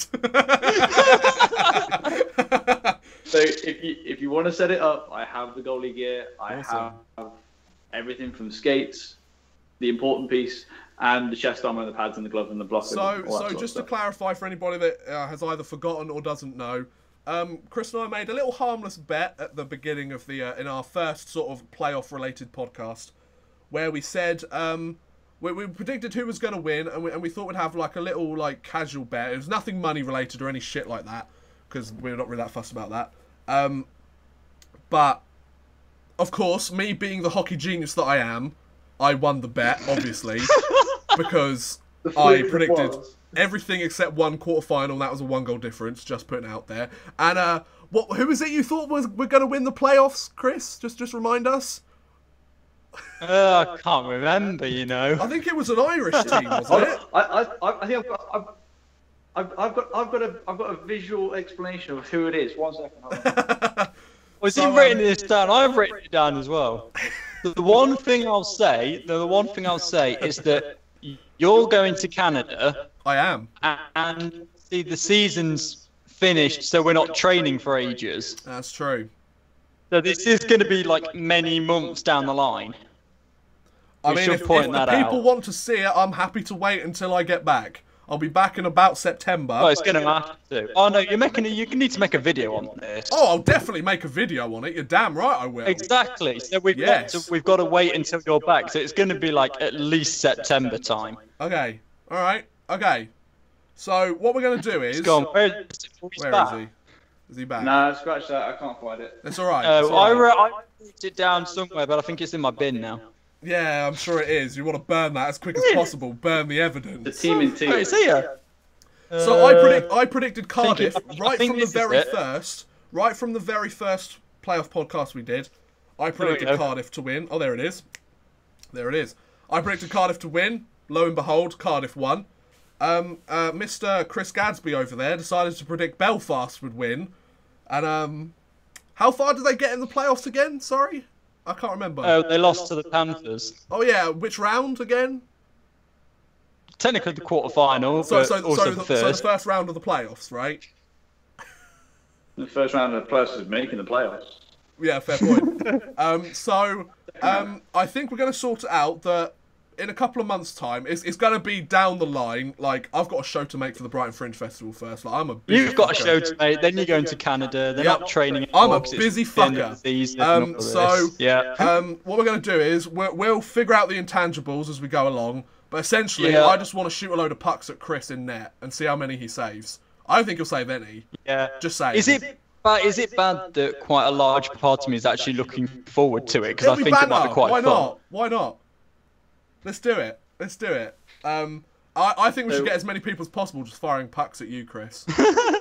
Like, get the whole Lions team, get Matt Bradbury on it. Like, trust me, I'm sure there's plenty of Lions players that want to shoot a puck at me after this season. Let's do it. Yeah, so we'll get that figured out. All I'm saying is I'm great at predicting British hockey. Watched it properly for a year. Just saying. Anyway, is there something else, Max, that you wanted to talk about quickly? I don't think so. Just to say that the team that I coach on Saturday nights, Nottingham Cyclones, would quite easily let you on for one training session on a Saturday night, and there's plenty of guys on there that can fire pucks at you as well. Love it. Yes, we will get that going. We'll get the Lions and the Cyclones. We'll get all the Nottingham teams, every single one, firing pucks at you. Like, I think we're onto something here, folks. I think there's a lot of intangibles we're going to have to sort out. I suspect there's going to be an insurance issue somewhere down the line. When I get back from Canada, you get one free training session. Oh, perfect. So when I get back from Canada, I literally have nothing to do. So I'll have all the time in the world to figure this out. So Chris, is there anything else you need to talk about before we finish? No, I don't think so. I think we've covered it all. Perfect. In terms of anything that I need to talk about, there's no video going out tonight. We've just recorded 2 hours and 45 minutes. If you don't want any more, or if you want more, get over it. In terms of stuff that's coming out for the rest of the week, I kind of need to figure that out. I'll probably get A Hockey Game History will be out Saturday. I'll get another Whatever Happened To out on Sunday. It's Thursday today, so I don't know what's going on tomorrow. I might stream tomorrow, I might not. I need to figure that out.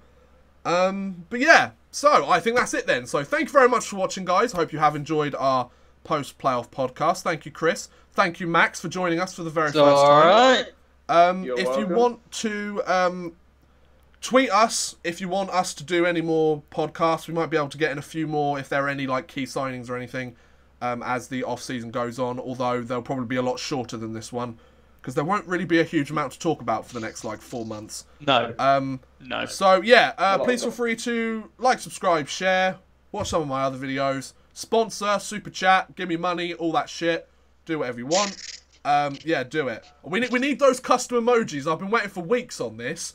Yeah, thanks for coming out, guys. Hope you've enjoyed. But for now, goodbye.